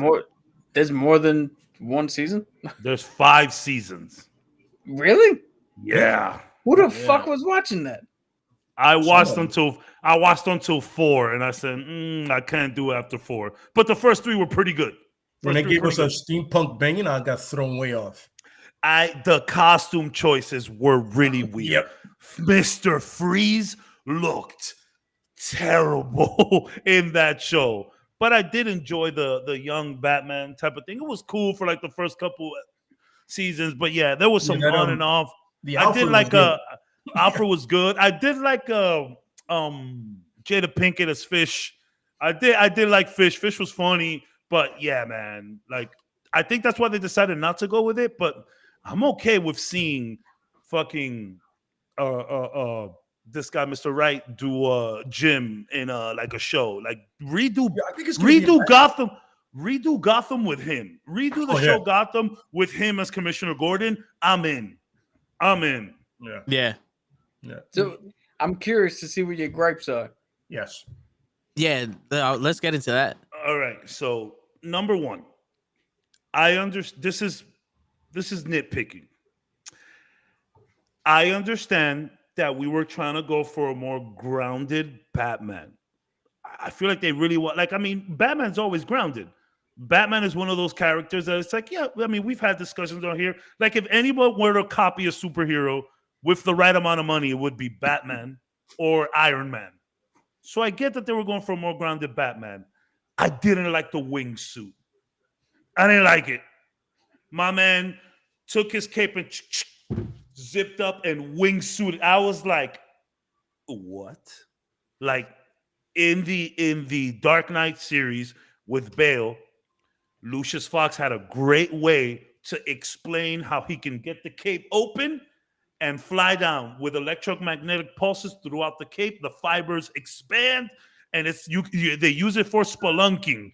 And I didn't like the wingsuit. I saw that wingsuit and I was like, I'm gonna look away for 5 seconds because I do not like this. That was number one. Again, I anybody else had the wingsuit thing? Because I did not like the wingsuit. I had the opposite reaction to it. You like the wingsuit? Yeah. I didn't like it, but it was one of those things when it happened. I was like, okay, that's a new way for him to do things. Year 2, you know, he gotta figure out how to fucking jump off roof somehow. I get it. I'm gonna give you that, but I mean, damn, like, and it's funny because there was one, like, when he was fighting Catwoman the first time, he used his cape as a maneuver, which you rarely see in the Arkham games. When he like when you're getting into some real trouble and you need to just some space, you could press the cape button and he like and like turns around and like the cape kind of distracts people. He did that with Catwoman. I was like, yes, use that damn cape. I didn't like the wingsuit, bro. I did not like it. Again, nitpicking. We saw that shit for 5 seconds. Feel me? Number 2. Well, I mean, you guys go and I'll say my next one or whatever. No, but you're on a roll. Yeah, you're on a roll. All right. So I understand that we were going for a really dark movie. Kenny? What up, Ken? I know that we were going for a really dark movie here, which is what we were all interested in. Let's be honest. When everybody was like, yo, this is a sad, dark Batman, everybody's like, okay, talk to me. Riddler was a little much at points. I'm not saying that I wanted to see Jim Carrey. I'm not saying that. But what I'm saying is the screaming and no. Did not like it. The last act dragged a bit. It dragged a bit. But overall, I didn't have huge gripes. I think for the most part, everything was okay. It was just those couple little things for me. Nothing too major. Like, is the movie perfect? No. And if I rewatch it, I'm pretty sure I'll find some things that I like and some things that I don't like. But off rip, Riddler was a little much. Although when he did start singing Ave Maria, it was pretty creepy. And I was like, okay, yeah, I see that. But like, I don't know. At first, I was getting like Hugo Strange vibes from him. At first, I'm like, I thought we were seeing Riddler in this. And, you know, even the way he was talking with the mask and all of that, I'm like, what is happening here? So it was a little weird, but again, it was just little gripes for me, little gripes. And I'm okay that we didn't see much Bruce Wayne, but I don't like how he was speaking to Alfred. I don't like it. Later on, when Alfred gets a little banged up, you know, he's right there by his side, but you don't talk to Alfred like that. I get that you're going through some stuff, sir. But, and I know we're talking about gripes, but how cool was it that Alfred is just like, bro, what the hell are you doing? You need to be Bruce Wayne. No. Fuck it, blah, blah. He goes, by the way, I was looking at this thing, and this right here says blah, blah, blah. You know, like, I love that. But yeah, my gripes weren't too much, but that was pretty much it. Maybe if you guys bring up some stuff, I'll be like, yeah, I didn't like that either. But yeah, that was pretty much it for me. I didn't like the Riddler being a cult leader. You know, I get it for the movie, but The Riddler I know is he does things and he makes riddles to see if he can stop it. And the motivation he had for doing what he's doing makes sense for the movie. But once he started getting on live and he's telling people to do all this other shit, it's like, hold on, wait. That's not really what I get from him. I get like a Joker doing that, you know, like, because if you think back to what was it, part 2, where in Bale, where he had to go and in Dark Knight, where he had to either go save Two-Face or his girlfriend, and the Joker gave him that little riddle, and he like it was the wrong one, and he went to go save Two-Face. Like, that's the type of Riddler I was expecting. He's like, I'm gonna blow up the city. You got to solve this riddle to stop it. And it turns out like, oh, that was just a distraction to do this. You know what I'm saying? Like that cult shit. I saw someone the say Easter eggs, and I see, you know, it makes sense what they were doing, but it was like I didn't like how he looked, and just that part was like, all right, that's not as detective. I didn't need to see a green suit with a little weird green chaplain hat and a question mark on. I didn't need to see that. You know, but this was like, man, let me see him like dressed up nice, maybe a nice little blazer. If I'm not mistaken, maybe you guys can correct me. Isn't the Riddler a little bit like cocky? Isn't he one of those like? Oh, he's arrogant. I'm the smartest motherfucker in here. He's arrogant. Like, he's arrogant. I would have loved to seen that. Like here goes some crazy shit. Think about this: the Riddler takes, you know, he fucking loves Zorro, and that's why he puts the mask on, and that's a play on how Bruce Wayne got inspiration to be a mask crusader because they were watching Zorro when his parents died. Anything You know more than the fucking trash bag that we got him in. And he could have been. It was a trash bag. He could have been one of those guys that were rich and got screwed over, and now he's like, I gotta get this rat. You know what I'm saying? That origin could have tied into it. You know what I'm saying? The guy with autism that was just looking up the finances for Gotham because, you know, they're in the public library was like, oh shit, these 5 guys seem to be getting the most money. They obviously corrupted Gotham. Let me kill them all. Yeah, but he was a forensic accountant. No, a little more than just a dude at a library. But I mean, you know, I get it, but no. Look, I don't want to take anything away from the actor himself. I do feel like, in terms of what Matt Reeves wanted him to do, he crushed it. Well, I get why he was screaming. I get why he was screaming because think about this: when you're trying to make light of a problem, right, and no one's listening to you, and you get to that point where it's like, now I need to do something on my own, and people are like, you have to explain yourself, like, why are you doing all this shit? When you get to the parts that trigger you, you start getting mad, like on Raw. Like I'm watching Damian Priest, and I'm sitting there, and I'm like, I don't know why this fucking guy. Like I would get mad at the point that I have to say that he's fucking up this shit. You know what I'm saying? So I can understand him doing that, but the whole, you know, changing levels, turning into an opera singer, I don't understand. I was like, and that's kind of the thing about him, that it's like, you know, the Riddler, he's so smart and you know, like clever, that it's kind of like you don't want to see him mad. You don't want to see someone get to him, but obviously people will get to you. I get what you're saying. Yeah. But yeah, it was just, I'm not saying he did bad. I would love to see him come back. Again, this was year 2. This was very early origins for a lot of the villains here. We have seen right now we're just seeing a lot of the mob element mostly. Yep. And Penguin is in the mob. So we're gonna see some more stuff later on. But I mean, I think the octaves, it's just a little weird at times. Yeah. But again, nothing to take me away from the movie. I was just like, oh, okay, I got you, Rid. I got you, E. I got you, son. But yeah, but I mean, it wasn't too much crazy shit like for me that really pissed me off. Yeah. Laid Cap. Not enough. One is not enough. Alfred. I feel like Alfred. I could have got a little more Alfred. You know what I mean? 3-hour fucking long movie. Yeah, and I'm saying I want like you established Gordon and Batman very well, and Selena, and that's Catwoman's name from I just know. Selena and him. Shit, you established the Penguin and Batman. Yeah, but I wanted to establish this is the guy he's always with. And also, by the way, Alfred did do his own detective work as well. That's good to see that. I like to see that, but I want a little more Alfred. You know what I mean? I feel like that whole explosion thing was a good scapegoat, not to have that Bruce turn, but I could use a little more Alfred, to be honest with you. Seriously. Because Andy Serkis is great, but just more Alfred. I wanted to see that bond more. From him being a dick to finally bonding when it didn't take him nearly dying. Yeah. You know? I honestly think we're going to solve something. He's like, I honestly think we're going to see a lot of Alfred next movie, because I think next movie we're going to see a lot of Bruce Wayne too. Yeah. Which it could go a lot of different ways. Yep. But let's see if they could do a Dark Knight situation where they just blow it out the water. I mean, I have said this on record many times. It depends for me, it depends my mood. Sometimes I'm Batman Begins, sometimes I'm Dark Knight. You know what I'm saying? Like, I really enjoyed Batman Begins. I get it. People were sick of the origin. I don't think we were that sick of the origin at the time. I think it was that one that made us sick of the origin even more. So sometimes I like Batman Begins. I mean, obviously you can't take away from Dark Knight and, Heath Ledger and his Joker, but sometimes I like Batman Begins. So hopefully we'll see some of that in part 2. And the way they're building up more Bruce Wayne for part 2, I think we'll see more Alfred. Yeah. But you're right.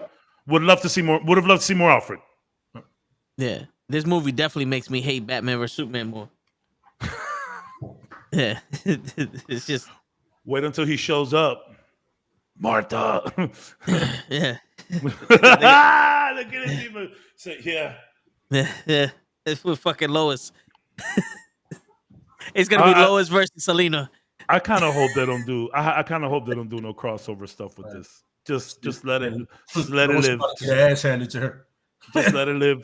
Just let him be Batman. Just let him live. If he's gonna cross over with anybody, you gotta do either John Jones or Green Lantern.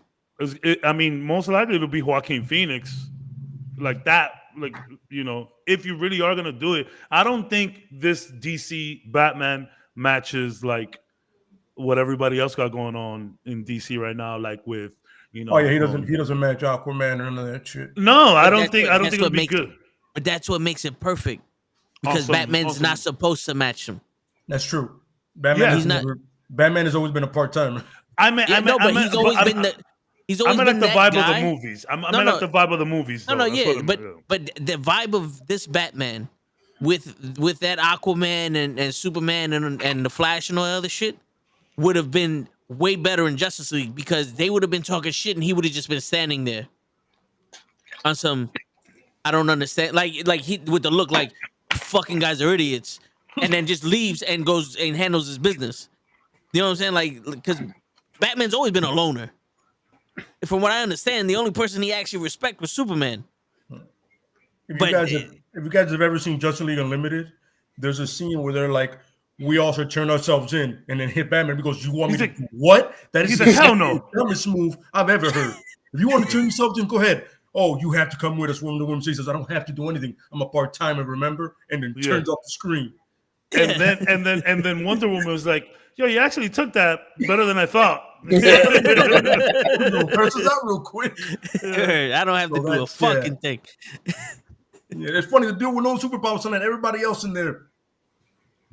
I do. I again, I know we're doing gripes. Mm-hmm. How did you guys feel about his Batman face? I think when he turned, there was like a lot of side shots, and it kind of reminded me of the Arkham suit, the Arkham games. It reminded me of that. Yeah. It's kind of, the ears were a little pointy, a little bit, but that's just. Yeah. I thought it was great. I was telling Lane, I want to watch it again so bad. When he was laying on the table in the interrogation room, that I saw the Ben Affleck Batman. So if they had Ben Affleck as old man Bruce and this one is young Bruce, and they did that little flashpoint shit, I can see them just in the suits alone. I can see them being older, younger. You know what I'm saying? Because I got that Ben Affleck, jaw from him. Yeah, same. Okay, Cap, give us some gripes. So this is gonna be weird, because I'm born and bred Marvel till I die, and I had a ton of gripes about Spider-Man. I only have 2 gripes about this movie. one, we piled on the Riddler a lot, but right before the Joker calms him down, when the Riddler sees that he failed and getting Batman on his side, and he's in the jail cell screaming his ass off, that took me out of the movie. Yeah. I was like, yo, what? I don't understand what's going on. Yep. That should have been a more registered and calm response. Like, okay, I'll get you next time. Either that, or that should have been more of a no, he didn't see it. He didn't make the connection. Yeah. The whole fucking I'm gonna turn into a banshee shit. I don't get that. Like it would have been funny. Like he didn't get it. Stupid Batman. Because it would have been like that arrogance coming out. I get what you're saying. Yeah. Because it's the also screaming, weird. the screaming from Riddler took me out of a lot, man. Yeah. It's also when it first weird came out, that, that's one of the first things Cap said, and I was like, "Yo, I don't know. Like, I don't know what happened. Like, he did it." And I was like, was just screaming "What so happened? much. Did I missed something?" Yeah. I was like, "Yo, I felt like I missed a part of the scene." I was like, what?" It was also weird that the Joker had to like talk him off the ledge. When the Joker pushes people off ledges, I'm like, Yeah.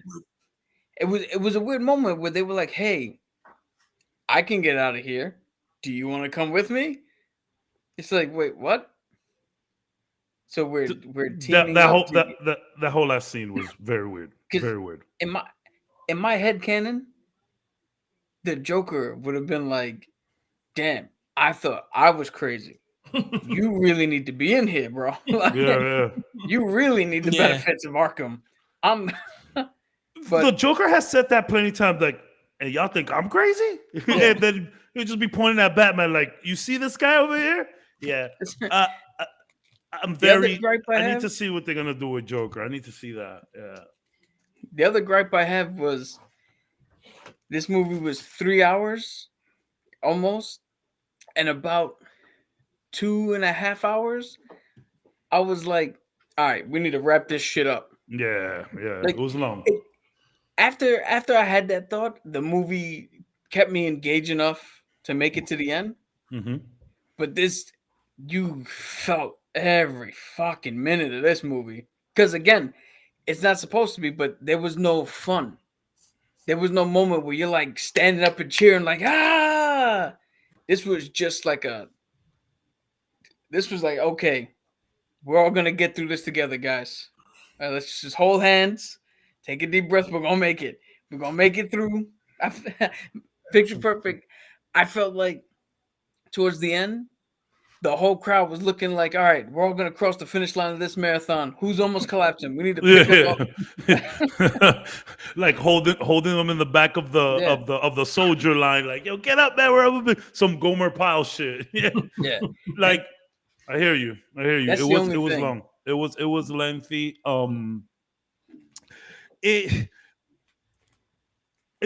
DC. I guess they don't have those hype moments. I guess for the movie that they wanted to do, I don't think they wanted to go for that, which I'm okay with.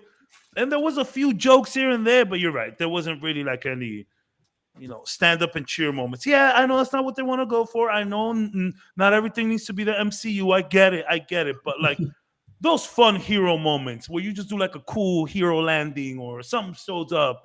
Maybe we're too used to it now because of Marvel, but.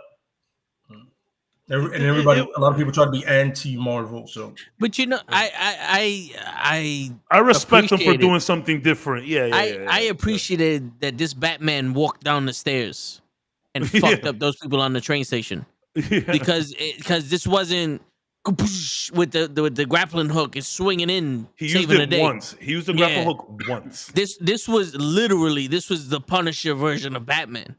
He used the grappling hook twice, but once. So in the police station was the other time? Well, when he went to go sever the cable, he grappled to it and then swung over. And then gotcha.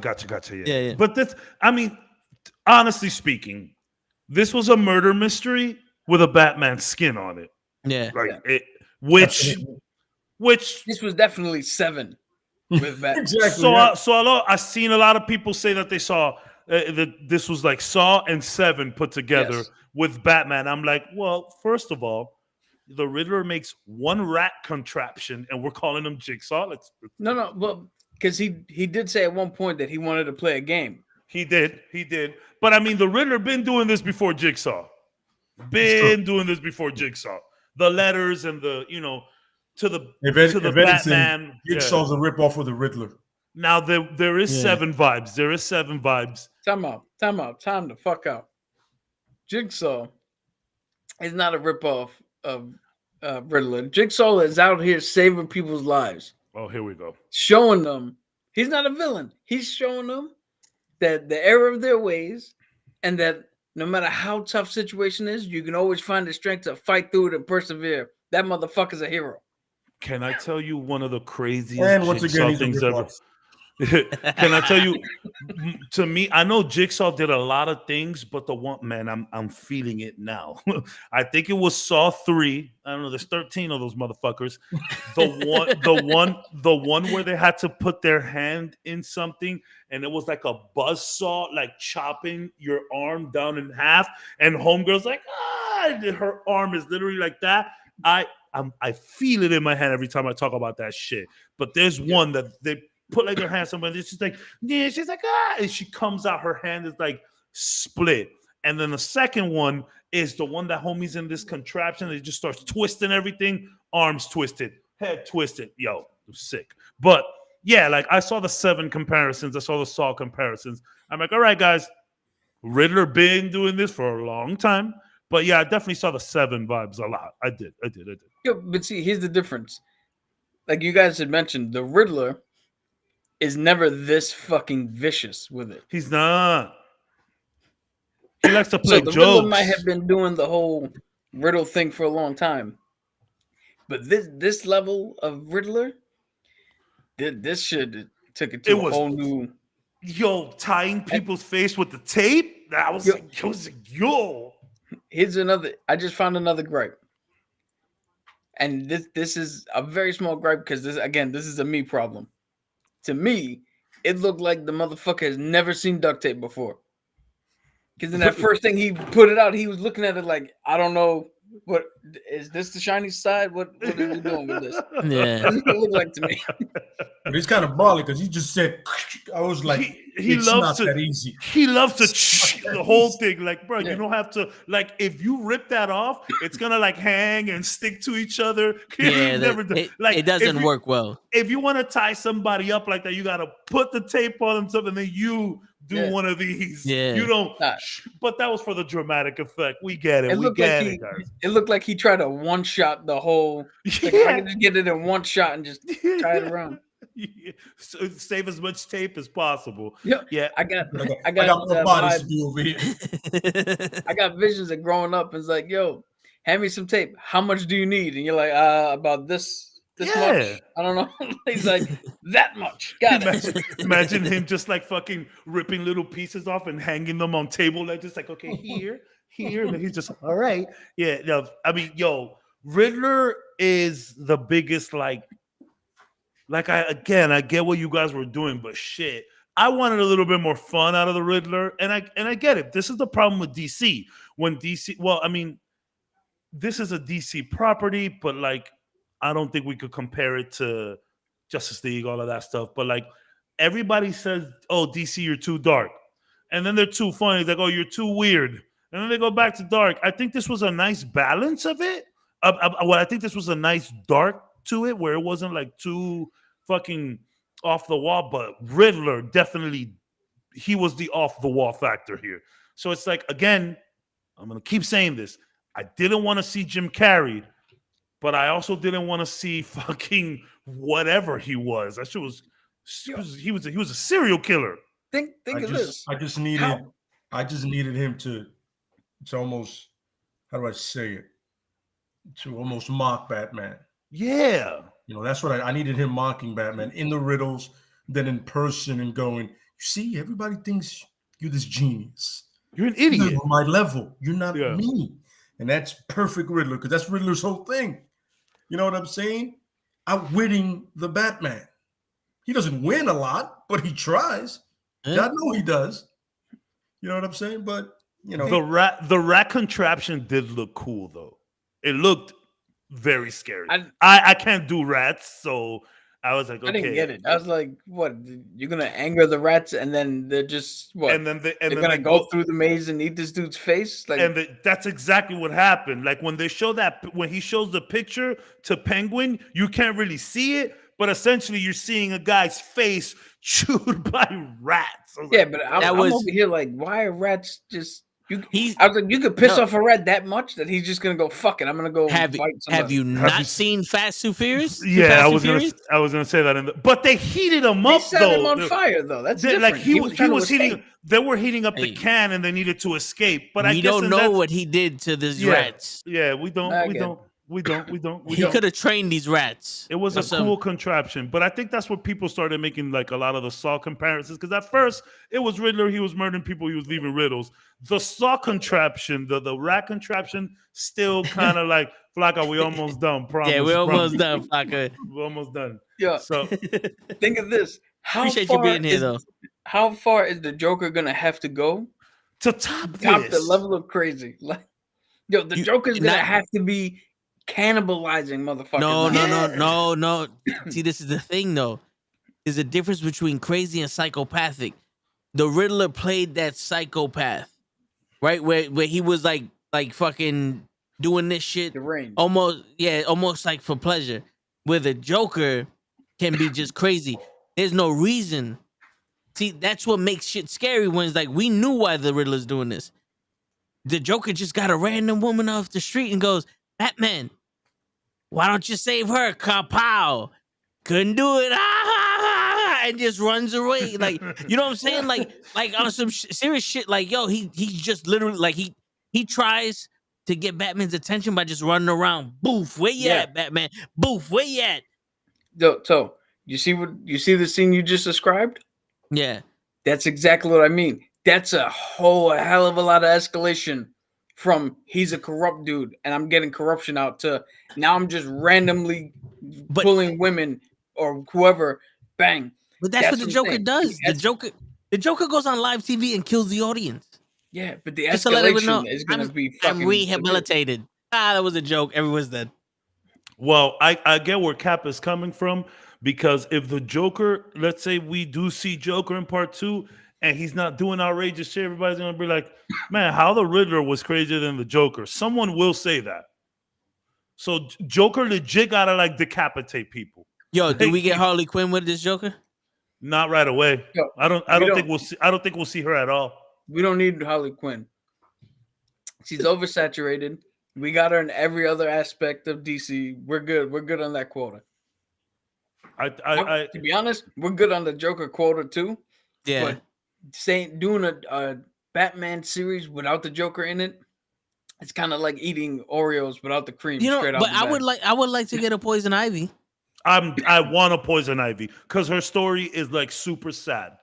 I think Poison Ivy fits the sadness and the overall style of this movie. I feel like you could do like a crazy dark fucking room full of Do Poison a black mask TV show. Do like a black. You could definitely do Black Mask with the whole monster thing. Yeah, it could be him and Penguin trying to control the city. Like he just comes up and the Penguin and him are just going at it. And it's happened in the comics. I don't think people know how badass the Black Mask is. Yeah, he's crazy. Like, yeah, man. He's an expert in torture. Like, I've never heard that before. He's an expert in torture. He's a marksman. He's like, he's well versed in some kind of martial arts.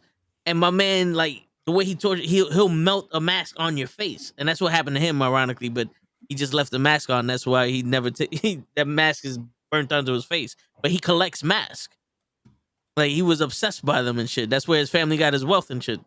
Because he was a rich boy that was cut off pretty much. And, he turned to the mob. That'll do it. Yeah. But, I mean, that version of Black Mask in this version of Batman, that'll be one hell of a fucking boss fight scene right there. For real. But, all right. I think Poison Ivy would fit great. Yeah. I think Cap is 100% right. Let's leave Harley out of this. Besides, I don't even think, like, chronologically, like, I don't think he'll. I don't know. I don't think he could just show up with Hardy. I feel like Hardy's something we work to, and I don't think they have 6 movies. You know, it might be just 3. Are you really gonna? To be You know honest who with they you, can you do? could, because the Joker just kind of showed up. He did. That's kind of like how he did it. It was the same in Batman Begins. At the end of the movie, he goes like, "Yo, we got this new guy. He's even a calling card. Yeah. It's the Joker." And then we see him. I like if we do that again, where we start the second Batman movie and it's just Joker, like maybe sharpening some knives or cleaning a gun or whatever. That'll be cool. How about we do this? In the comics, we have this girl. This is the Joker's new squeeze. Her name is Punchline.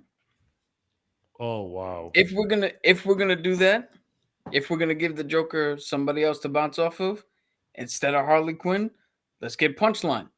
Let's get a whole brand new dynamic and a whole different take on this thing. Where for general audiences, this is a blank canvas where you could do something cool, something out of the box, and we don't have to.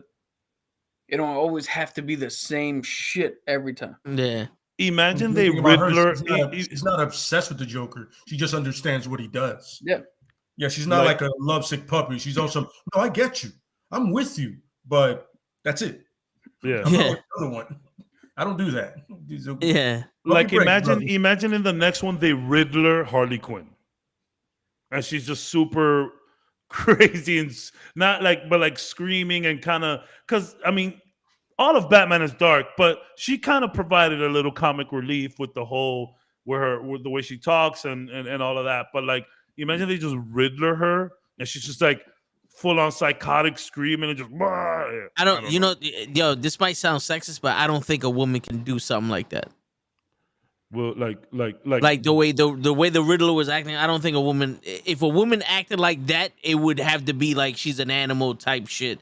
Like there's no turning off. Like, you know what I'm saying? Because they don't deal with anger the same way we do. Yeah, they're a lot calmer, cool, and collected. You know what I'm saying? So it's like that type is that's a guy doing this shit that may be on the spectrum, but a woman dealing with something like that, I don't think like a woman would react a lot better to situations than just completely flipping and losing her shit. Like she'll take it back to the lab, do some smart think about it, and come back and get you in a lot clever way. Like instead of her screaming, she'll tone it down. And she'll start talking really calm. That's when you know she's fucking lost it. Yeah. That's pretty cool. That's actually kind of cool.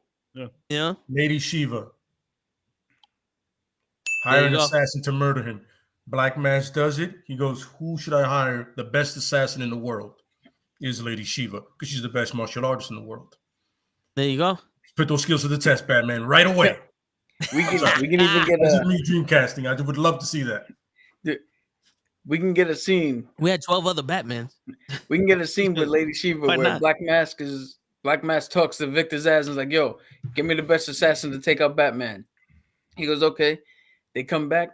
There's like 15 dudes sitting with Black Mask talking. She walks in. Black Mask is like, yo, who's this broad? I thought I told you to get the best. And then she just kills everybody except for Victor's ass and Black Mask. And he goes, just drops the money on the table. And that's it. No words, no nothing. Just, there you go. Go get him. I like this one. Yep, exactly. He goes, yeah, I like her. He goes, actually, that's why I invited. I don't know where these other guys came from.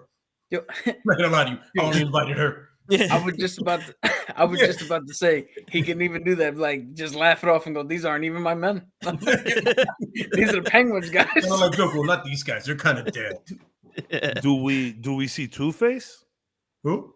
I don't know how you bring Two-Face in. He has to be a college buddy or something because they were friends. But the funny thing is they mention Elliot, and that's Hush. Like Edwards Elliot is really in the comics Thomas Elliot's great grandfather. But they mention Elliot, and Elliot, their last name is connected to Hush, to his best friend that wound up killing his family. You know what I'm saying? So you pretty much set up that way, because remember, in the thing, Thomas Falcone got him killed. Mm-hmm. So that right there's a motivation for Hush to destroy anything that has to do with the Waynes. Yeah. And the Riddler made it seem like the Waynes and everybody was connected. So yeah, the Waynes, the Arkhams. By the way, once again, we said it when we left. The Arkhams is a fucked up last name. Yeah. The Arkhams Yeah. is it's not even what it stands for in Gotham. It just sounds like shit. Oh, I'm Kevin Arkham. I'm not fucking with you. Yeah. dude, I didn't even know Last name Arkham makes me was untrustworthy. Psychopathic. I didn't even know they were people. Yeah. Yeah, When they I were read like, that. the Waynes and the Arkhams. Those like the Arkhams. I forgot Yeah. what comic that is. But yeah, they're the ones who clearly started Arkham Asylum. Like, that's how they made their money in asylums. Yo, to me, that was like finding out that like a football team in the 1940s used to be the fucking Gazettes, and you're like, the what? The Gazettes. We got the Commanders now. Yeah. Listen. Since you brought up the Commanders, all right, there is a bunch of NFL teams with stupid names. Oh yeah, The Cleveland Browns. I actually would prefer to be the Commanders. it's funny. Don't forget the Now the problem with yeah, I mean Colts that's just a cool horse though, But like the problem with the Commanders is that someone's gonna shorten up this name and call them the Washington Commies. That is gonna be fucking hilarious.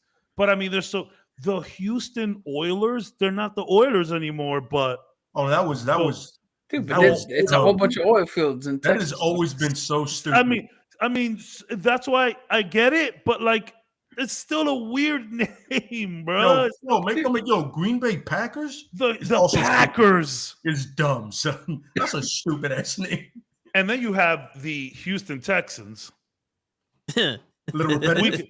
I would have rather a cool name. And look, the Commanders kind of reminds me of a time where like NFL Blitz and like Mutant League NFL. You have the Commanders, the Zappers, the shit. It kind of gets me to that like fun mode. I'm okay with the Commanders. I'm all right with it because A, there's a lot of other stupid names in the NFL, and B, it takes me to like this weird time like NBA Street, NFL Street. We had these these weird names. A lot of these unlicensed sports games had these really weird names for like teams, and it kind of reminds me of that. If you guys never checked it out, I mean, it's an old game now. Clearly, by today's standards, it wouldn't work. But Mutant League Football was incredible. It was essentially Madden at the time, but with mutants playing, and there was no rules. You can do crazy blocks. You can hit people after the whistle. And sometimes you tackle people so hard they just blow up. Yo, hysterical. It was super funny. Yep. Yeah, we're starting a new podcast, Nukkle HeDD Football, coming to Sunday YouTube soon. Oh, nah, Kenny. Let me tell you, man. Sundays are sacred for me, bro. The way I view life, only God and athletes should work on Sunday, bro.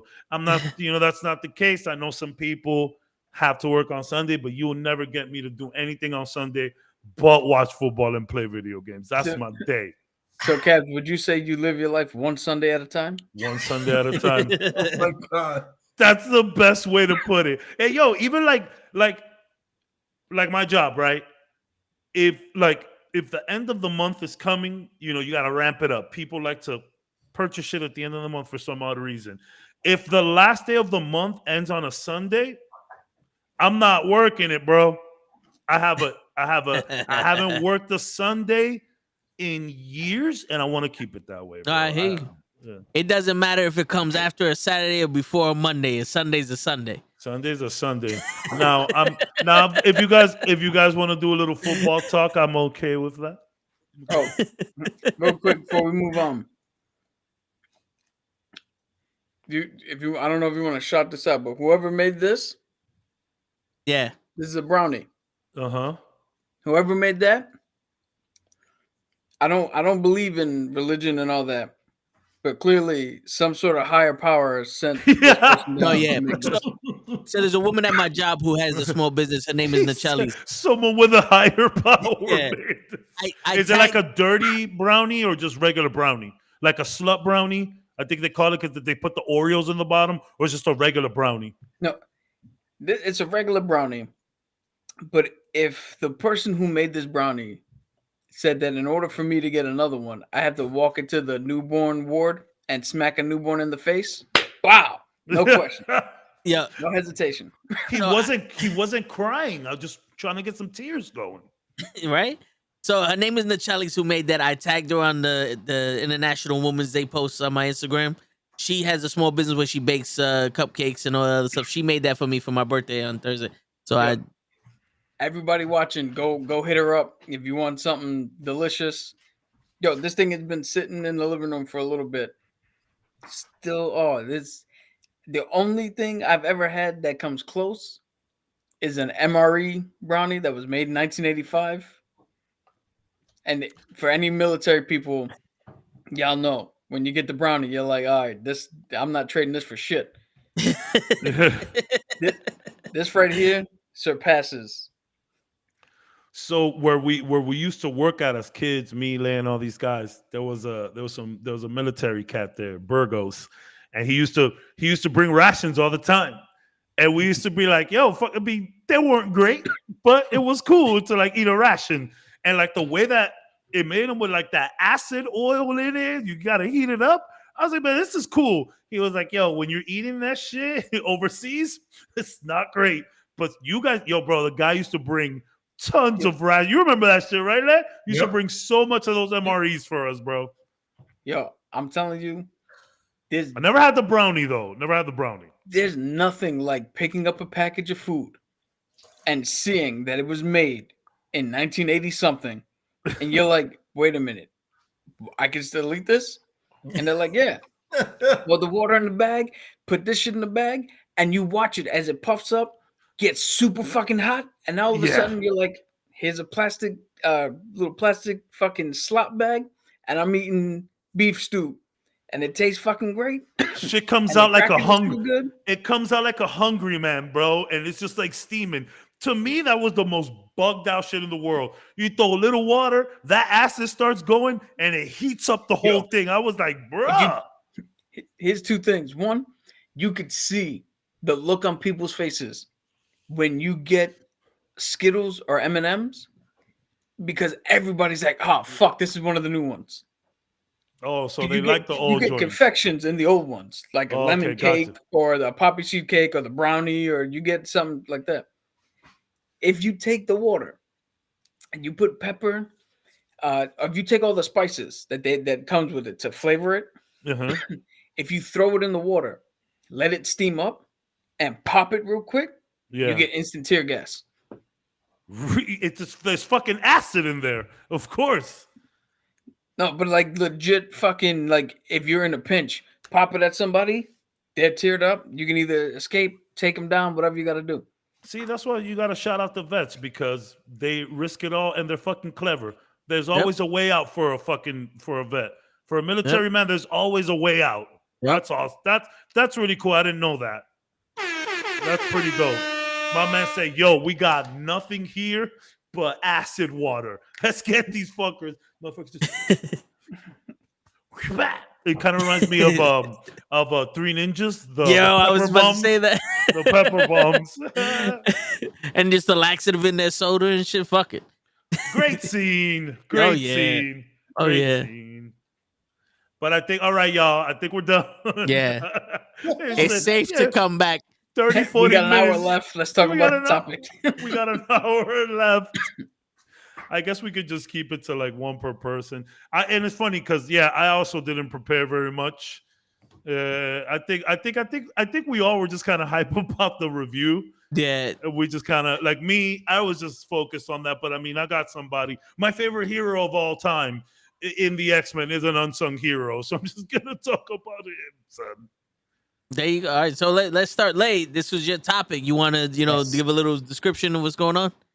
So this is pretty much the heroes that back up. Everybody gets the big spotlight. Your Superman, your Batman, your Captain America, your actually Nick Fury, your who the hell's his cat's name? I forget him now. But everybody that's the person behind them that puts in as much work or more sometimes, gets no glory, but they still do what's right every single time. A lot of times not loved, a lot of times not even known. You know what I'm saying? So That's what this is about. You know, look at that at 11. Good call, by the way. Nah, I've been here. Yeah, wasn't ruining the movie for me. Yeah, I respect that. I respect that. Yo, Flocka, we're done with Batman. We're talking about the main topic now. So there you go. I've been paying attention. You see, I know y'all done. So you was listening did, to us, but you don't want us to ruin the movie. Well, he was chiming in I've to see been in when he and could out. do it. Yeah. He was like, it was like double dutch, you know. He was grabbing, ready to go. He was ready to go. He was ready to go. Me and Flocka got the same timing, B. Because when you answered her, I was like, "Shit, me too. Gotta go." Yo, right, show. What you missed was that the Riddler we hated. The Bane when he killed the white guy for having sex with the Asian, that was like a little confusing. Well, I stayed a little too long, so I understand that the Riddler is too loud. My bad.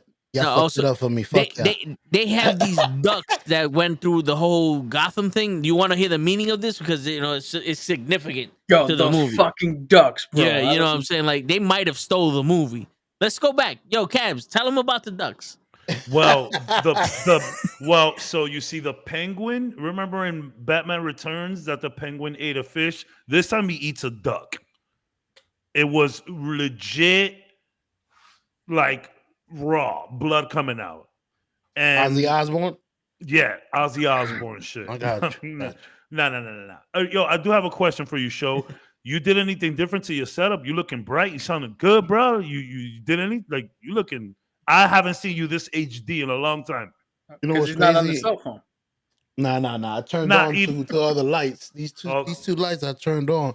You looking good, bro, and you sound good too. I'm like, all right.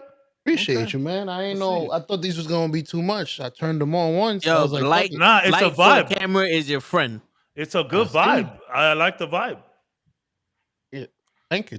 Appreciate I'm looking for a front light to put on my shit here because the light on the cam is not great, and when I turn on all the lights in the house, it's too bright. And I actually have like a setting on my monitor to bring the brightness down. Because look, let's say I look at a white screen, bam, and that's with the brightness pretty much all the way down. Get a little cheapy chop ring light. It's something like this. Yeah, that's what I'm gonna do. You could clip it onto the desk. It's like $20, and it also has like a phone holder. Oh shit! In case you want to get freaky with it, boom, boom, bing. Yeah, that's for the OnlyFans. Exactly. So why everything leads to that fucking path to you, bro? Because it's always about the. Come on, dog. I made the sound effect. All right, let's go. Go ahead, Lay.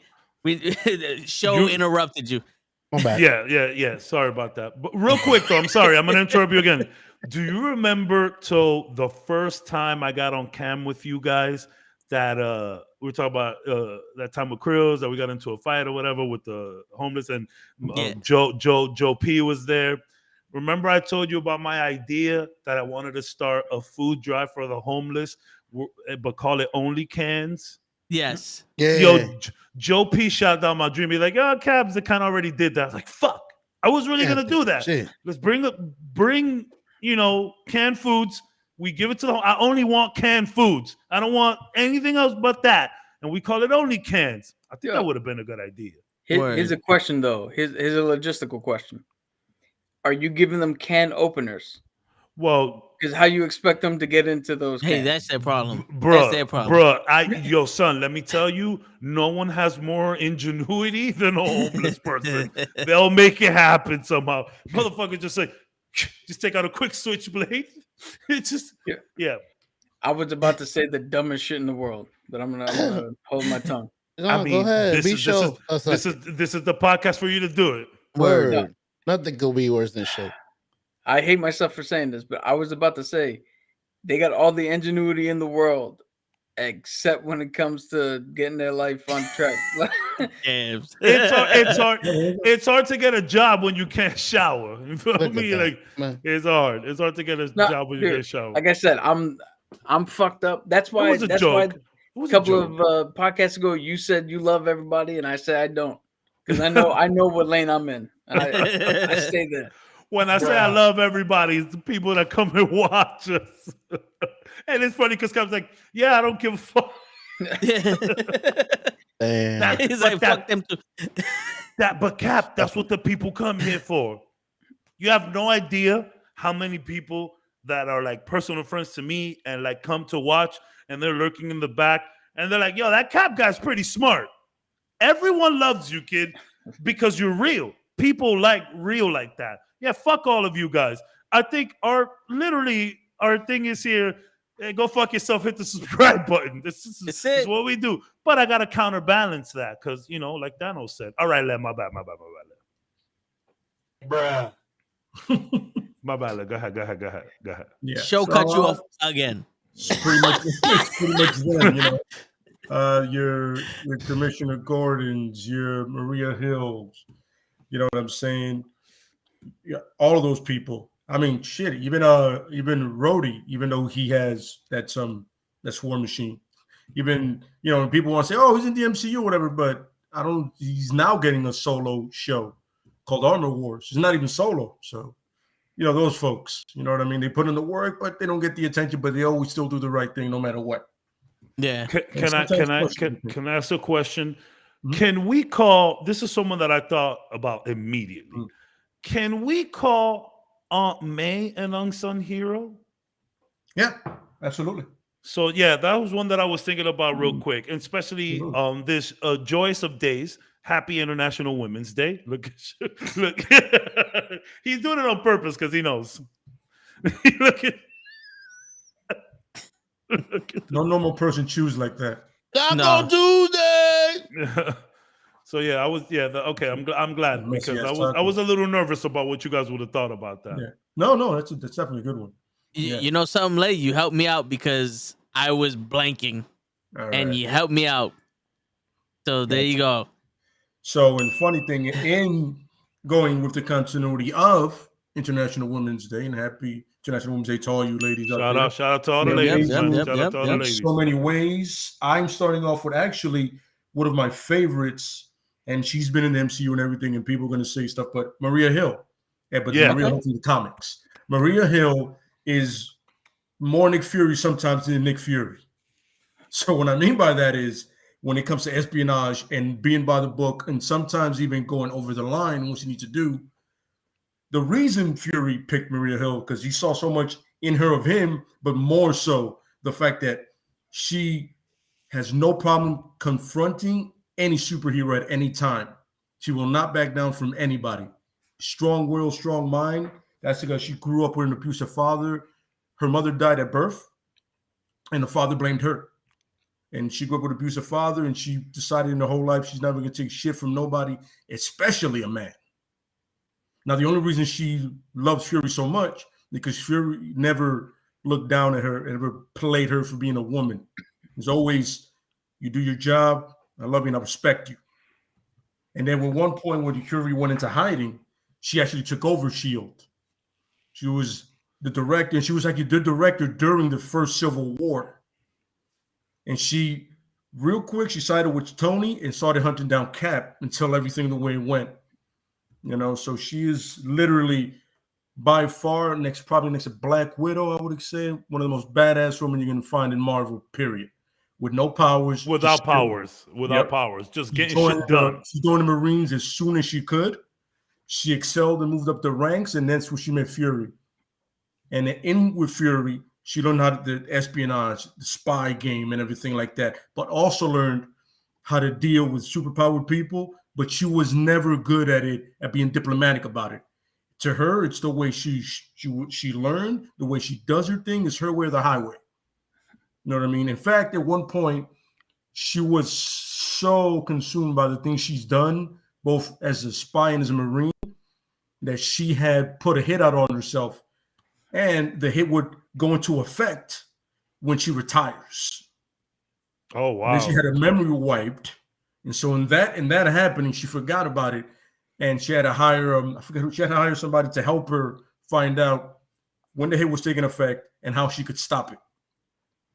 You know what I mean? That's exactly what I think his name was K. I think that's what K did in Men in Black 2. Yeah. So he deleted his mind and left hints everywhere. This is a woman that knows who she is confident who she is, and You know what I'm saying? When Fury sees you as not the second best option, the next best option. Like this, me and her, and that's it.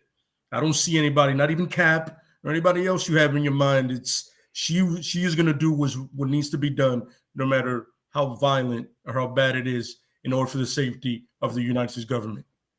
And she was actually the lead for the United States government when they had the Superhuman Registration Act, or the Accord in the MCU. The Soviet Accords, yeah. But the point is, Sokovia. The point is, she is essentially Nick Fury. You know what I'm saying? Just as a woman, but she is afraid of no one and will fight anyone. So, and it's crazy because that's a backup character that she's in the background, but she is not one. She is not one to, as we saying to her, to be fucked with. So that's my first. Damn. So like, you know, I guess I'll go now. So yeah, like when I go ahead. Yeah, well, so when I was thinking about this, a few characters came into mind, and me and Le were talking about it like before the podcast. But the person that literally the number one person that came out to me, obviously, besides my little unknown superhero that people don't really know about, he's in the Mojo verse. It's Longshot. I'll talk about Longshot in a bit, but you know, not really many people know about him. But I really started thinking about unsung heroes. Like, he is a mutant. You know, would I say he's an unsung hero? Because although the word or the term unsung hero means someone in the back and someone who is a supporting character, let's say, you know, just because you're not known doesn't make you an unsung hero. An unsung hero is someone who everyone is aware of, but doesn't get all the shine. So, and now while everybody's talking, I'm telling you, the first person that came to my mind was Aunt May. Now, we've said it here plenty times. You know, that scene when Thor goes back to talk to his mom, and that's like all he needed. Incredible scene. You know, I'll say it, I'm a mama's boy. You know what I'm saying? Like, I think we all here are. You know what I'm saying? Shout outs to the moms that aren't here with us, of course. You know, but Aunt May is totally different in the sense of, like, it's one thing to be a single mom. It's another thing to be a single grandma. You know what I'm saying? Like, yeah, she is Aunt May, but Aunt May is older. You know what I'm saying? It's hard to watch for a teen, even at a young age.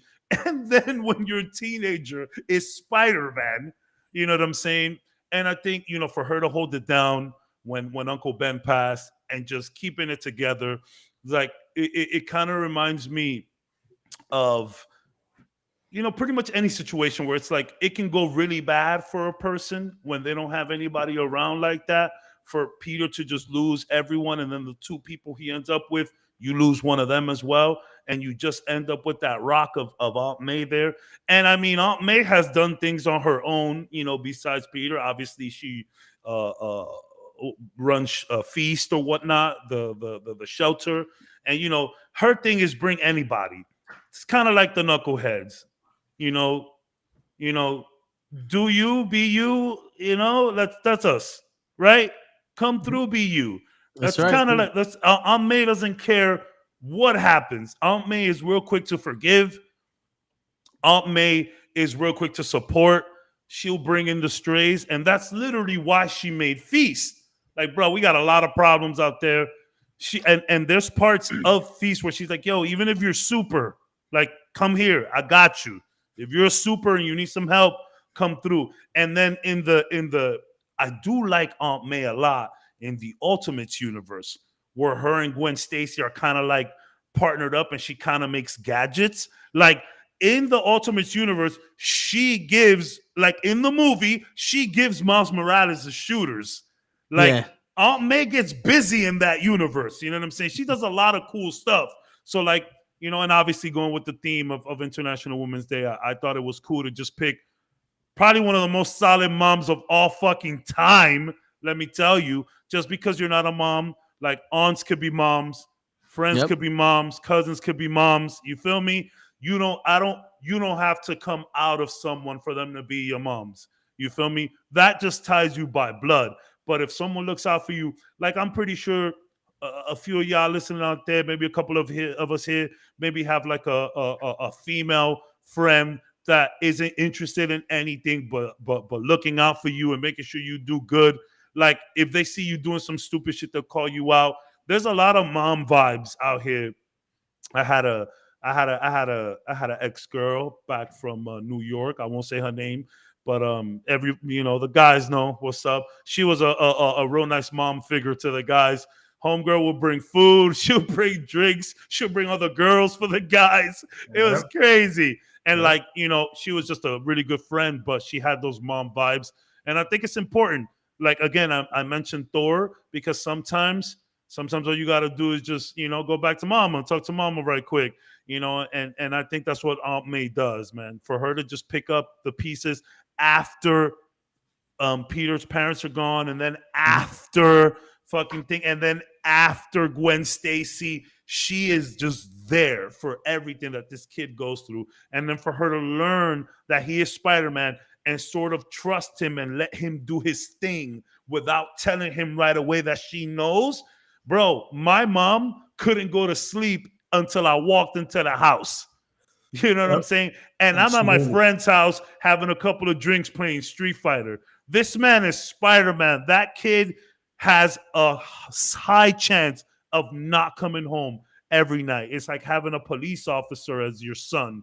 You know what I'm saying? And the fact that she could just keep it cool, calm, collected the entire time. Shout outs to Aunt May, man. One of the best unsung heroes, I would say. Word. One of the best. And that's how this needs to go. It's like start here, cabs, and I expect that elevation because I haven't really helped Aunt May's. You know what I'm saying? From a soldier to a goddamn warrior, and I'm with it. I love it. Yeah, from a soldier to a warrior. God bless Aunt May, man, for real. Absolutely, man. God bless Aunt May. And I like in the Spider-Man, the game iteration. Not to spoil it, but that game came out a while ago. Mr. Negative is the bad guy there, and he has that dragon breath thing that he unleashes on the world, New York. You can find that in the comics too. And like in this iteration in the game, there's a little vial left of the cure, and Spider-Man could either pump it into the air to cure everybody, or he could give it to Aunt May, which is weird because why can't just Aunt May be in the air with whatever? So she says it too. She's like, yo, don't even think about saving me, which is the same thing Thor's mama told him. Don't worry about me. We here for you. She tells Spider-Man, don't you dare use that shit on me. You're going to use that little bit left to recreate, make more, and save New York. Don't worry about me. Aunt May knows how to take the hits to make the play. Yep. It's the best way to put it. Word. Appreciate the horn. Yep. Anybody else got something? The show, you got anybody? Or you know what's crazy, bro? I thought it was gonna hit the no. Listen, I'll be quick, and it's not gonna be as great as yours, but compared to anything I know, shit, give me an A+. Anyways, I got two for y'all. Two. Okay. One from the good side, one from the bad side. Okay. All right. On the good side, I'm gonna pick Shuri, which is Black Panther's sister. Okay, here we go. Nice. She was a super scientist. I heard she was the one that made Bucky Barnes normal after everything. That's what I heard. I don't know if that's correct. Yeah. And in the MCU, yes. Yes. Okay. Yeah. She was able to save Vision and Okoye when he got shot. Yeah. So she was a big little piece, unsung hero.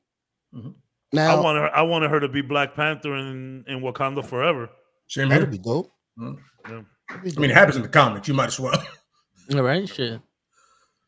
For the bad guys, I'm gonna go with Ebony Maw, leader of the Black Order, was able to kidnap Doctor Strange, and it's crazy. Like she looked as strong as Thor without doing anything.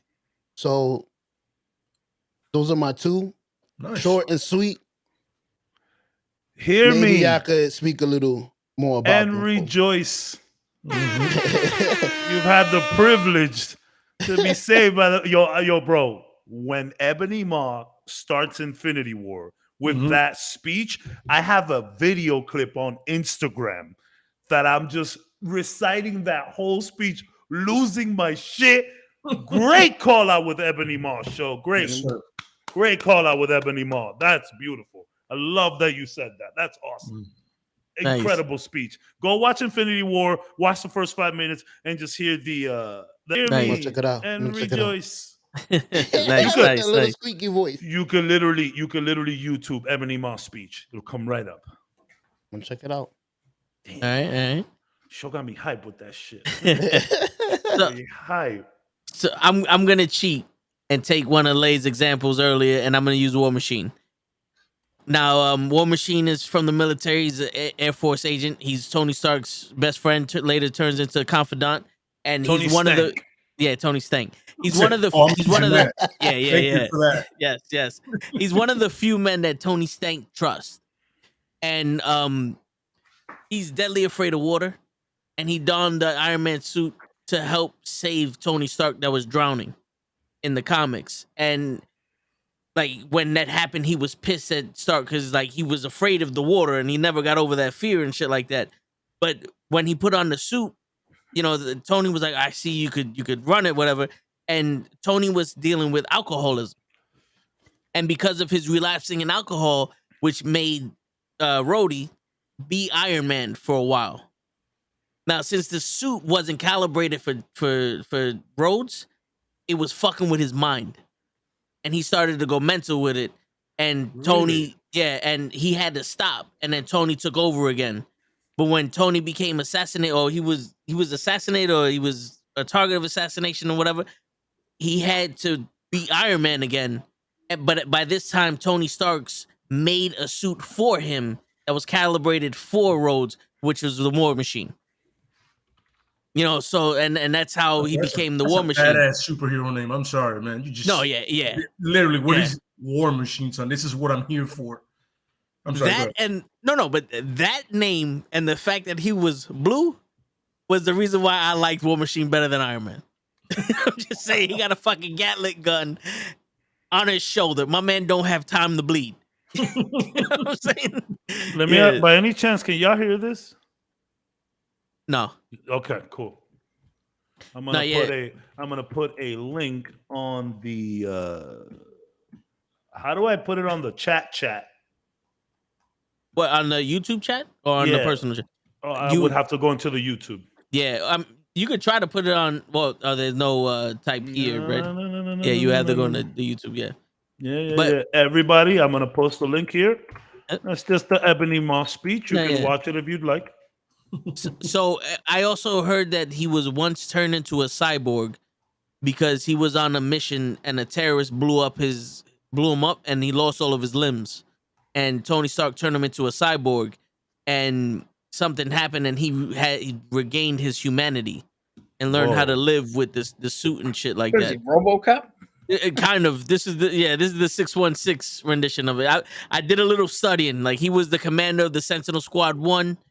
You know, like, I'm getting a little bit of stuff here, you know. When we got 5 minutes left, Cap, remind me of RoboCop again. Yeah. I got something to say about that. He was also Captain Marvel's boyfriend. Yep. Just throwing that out there. He was banging that the gamma radiation. He was banging the strongest beating we have in the MCU. We saw a little of that in the MCU, but they never kind of talked about it again, which is kind of disappointing. Yeah. Well, I mean, they still got more movies. It's not like they still got more movies. You're right. I feel he could do better though. So in layman's terms, to end it a little bit, he's kind of like a Captain America wearing Iron Man suit. Just gonna throw that out there. No, absolutely, it's good.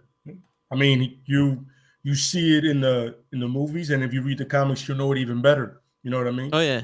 So he's one of the few people. When he talks to Tony, Tony's like, "You're right." I go, "I know I'm right." Been with you for years. I know the piece of shit you are, bro. Why Word. they gotta make the black man scared of water though, bro? I don't like that. It's funny, but you know what? Ironically, he's in the Air Force, so at one point he had to eject, and 9 out of 10 you're going to land in water. Yeah. Yeah. You fly with more water than land, right? Yeah. Not everybody in the Air Force flies, though. But isn't it fact? No, but he was a pilot. He was a pilot. He was a pilot? Yeah. He was a jet pilot. Yeah. And that's why he was so comfortable with the Iron Man suit. You know what I mean? I mean, I'm sure flying that thing's not the same, but the maneuvers got to be kind of the same. Yeah. Evasive maneuvers. Yeah. I like saying somehow. That.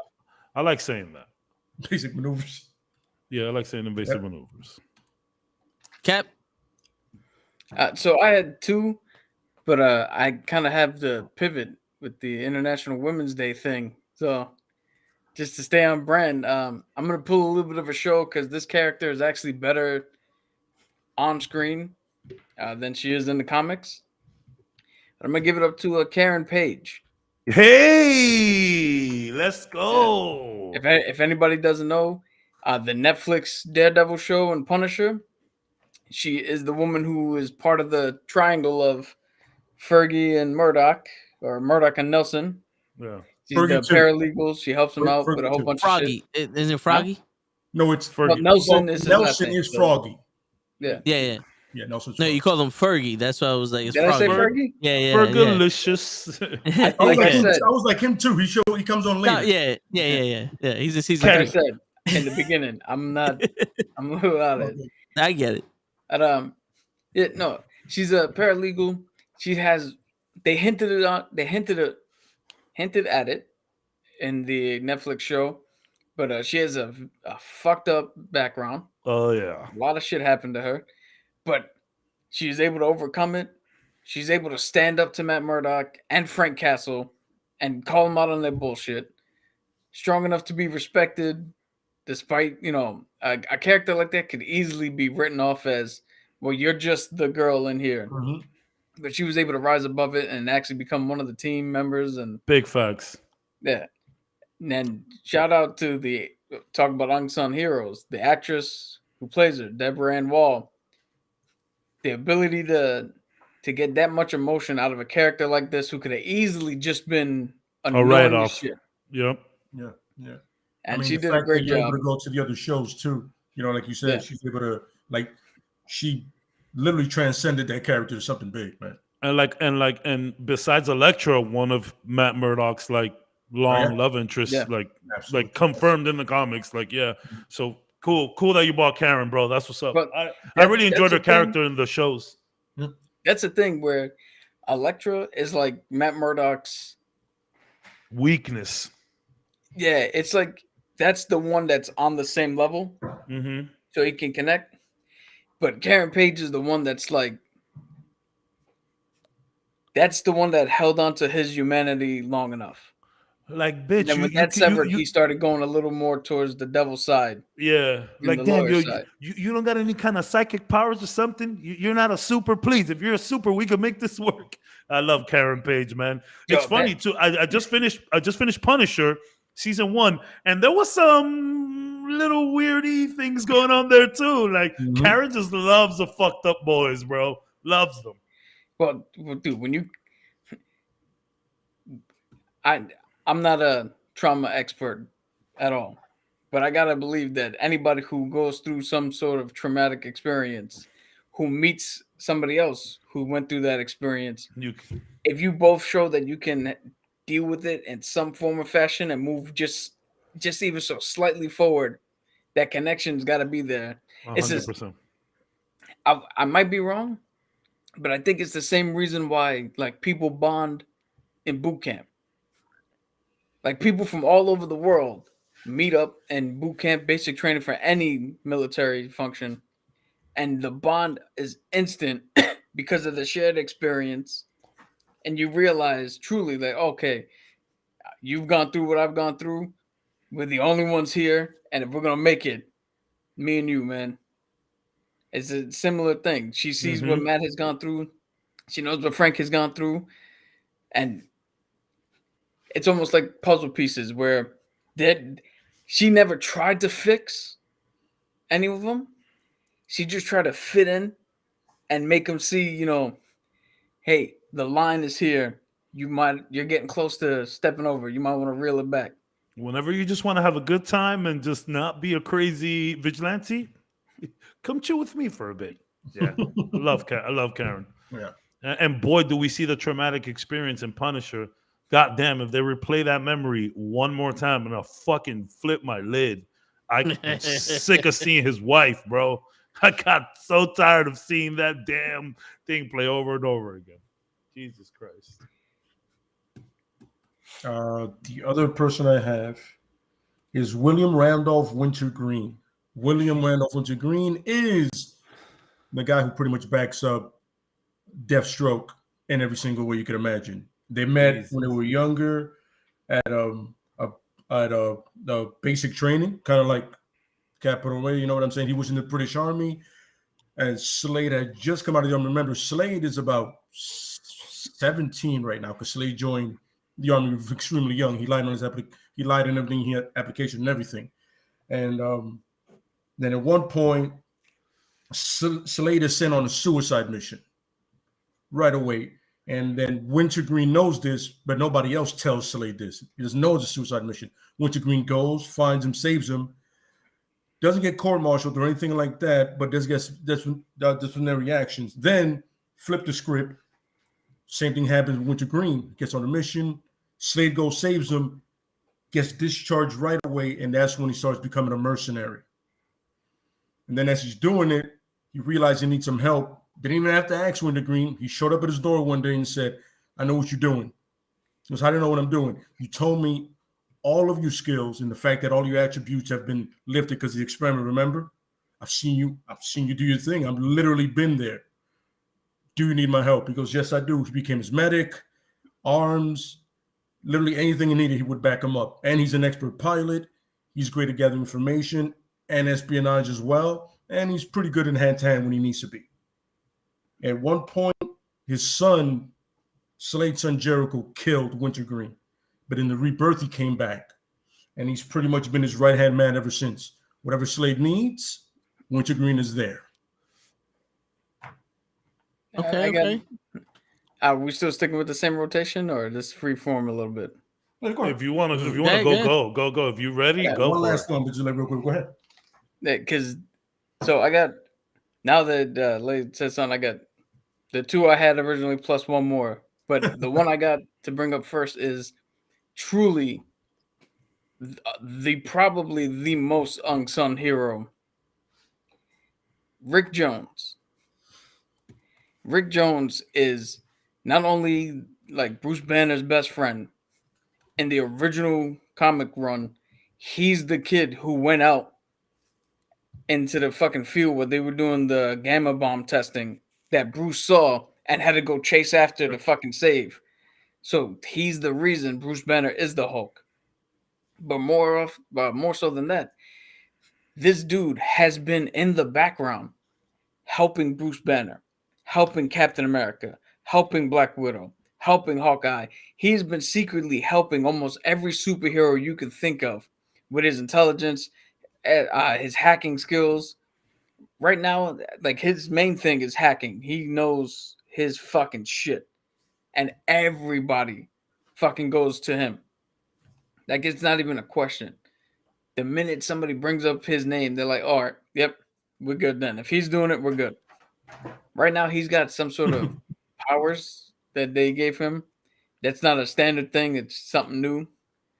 But he's somebody that the MCU is missing desperately. And he's so unsung, we don't even know that we're missing him. Yeah. Absolutely. Yeah. I could 100% agree with that, man. Let's say he's going to come out of She-Hulk, hopefully.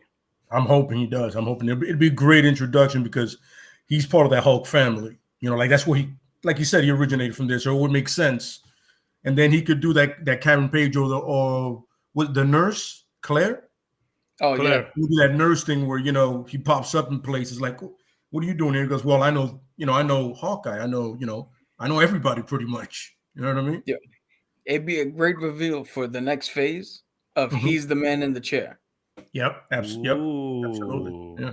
Yeah. Especially for like starting at lower street level people and then kind of ascending. You know what I mean? Yeah. Like he proves himself for like a guy like Hawkeye. You know what I mean? Or maybe even Moon Knight. All of a sudden, people start to hear his name, and just like you said, the hacking thing, you can push him up. You know what I mean? Dude, you can even do one of the things where, like the new Avengers team, let's say they don't have the backing of S.H.I.E.L.D. or any agency because as of right now, there is none that we know of. So they're like, yo, we need some sort of fucking support system. And Bruce goes, oh, I know a guy. And now we got him, who's kind of like Oracle from the DC side of things. Yeah. Next question I have, and it's funny, a lot of people are going to go, I don't think so. But if you think about it, if you think about the 4 members on this team, you don't talk about this one person a lot, and that's Donatello. Yeah. That's 100% Donatello. Donatello provides every tech, van, everything they do. If there's an inkling of something technical happening and information or whatever, it's Donnie. It's always there is no Turtles without Donnie. Exactly. They don't do anything without Donnie. There's been times where they've gone to different dimensions, or got trapped in the past, or something happens. Donnie will figure it out. He could probably need the help of another brain, or he got to himself. But the point is, the Turtles ain't without Donatello. I want you to make it very clear. You would have never beaten Tokar or Razor. Yeah, it's like my favorite, exactly. My favorite is of all time, and this is not even ego talking, is Leonardo. I love the katanas, it makes sense. And then everybody loves Donatello, and everybody loves Ralph Mike because the attitude. Everybody likes Mikey because he's fun. But everybody forgets the backbone of that team 100% is Donatello. Yeah. Every piece of tech, and that van that everybody wanted as a kid, that's all Donnie. Donnie found it. Donnie made it. Their glider, Donnie found it. Donnie made it. You know what I'm saying? You name it, he did it. In a sewer, just with scraps. Parts. Yeah, shitty parts. The man literally made a glider and a blimp with shitty parts. I mean, he made a van that shoots sewer covers. Yeah, the manholes. Come on, man. Yeah, the manhole so definitely Donatello. I mean, if you don't know anything about Donnie, got a tank. Look, you got to look up Donnie. He made a robot turtle. Yeah. which kind of went crazy at first. He had to do some tweaking. If you guys ever watch our episode of Family Matters when Urkel does it, the guy that wrote it said that's where he got it from. When the Urkel bot goes crazy, he saw that Ninja Turtles episode and he goes, "Wait a minute, that's a good idea." So there's another fun fact. Urkel bot gave me some real Superman type of when homegirls end up. That lady destroyed my dreams for years. Which lady? Remember Superman 3 that the lady gets wrapped up in like machine parts? Yeah.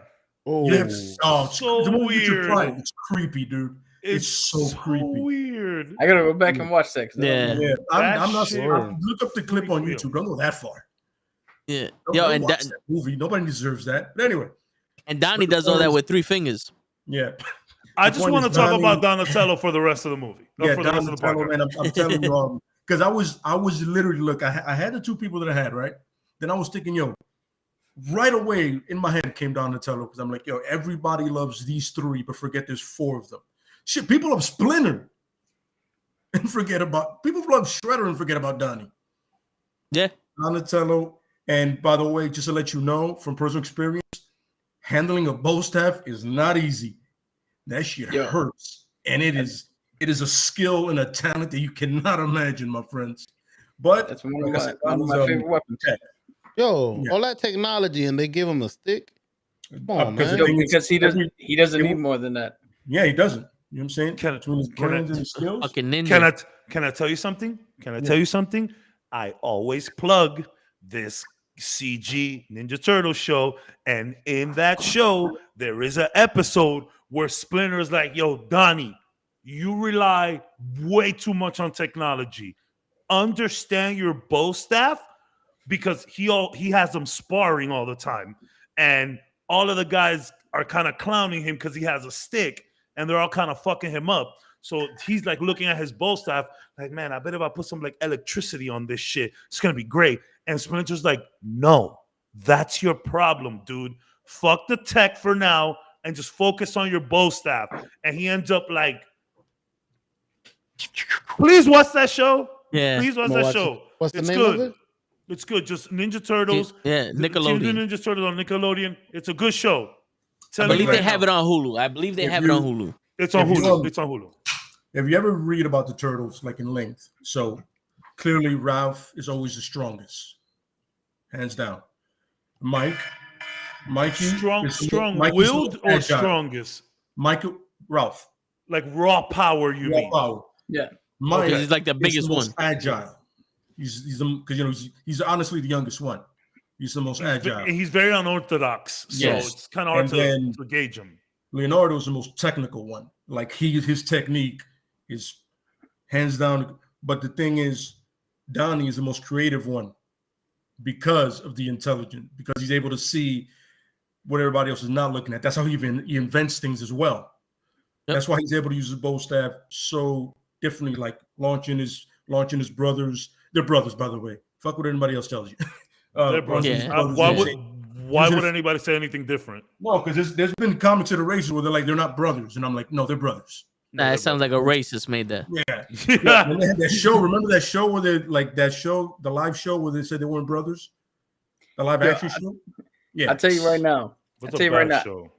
And again, anybody with lifelong friends, like really close friends, so you know what I'm talking about, or anybody in military, you know, you don't need the same blood to be brothers sometimes. 100%. Absolutely. 100%. 100%. But yeah, you know what I I mean? have a great relationship with both of my brothers, and yeah, but like on the side, like I have Les in that circle. You know, I have a close group of friends that I also consider my brothers, and they might not have hung out with my brothers as much as we did, but off the strength of GP, we all brothers. Mhm. Yep, You know what I mean? Like, this is how it goes.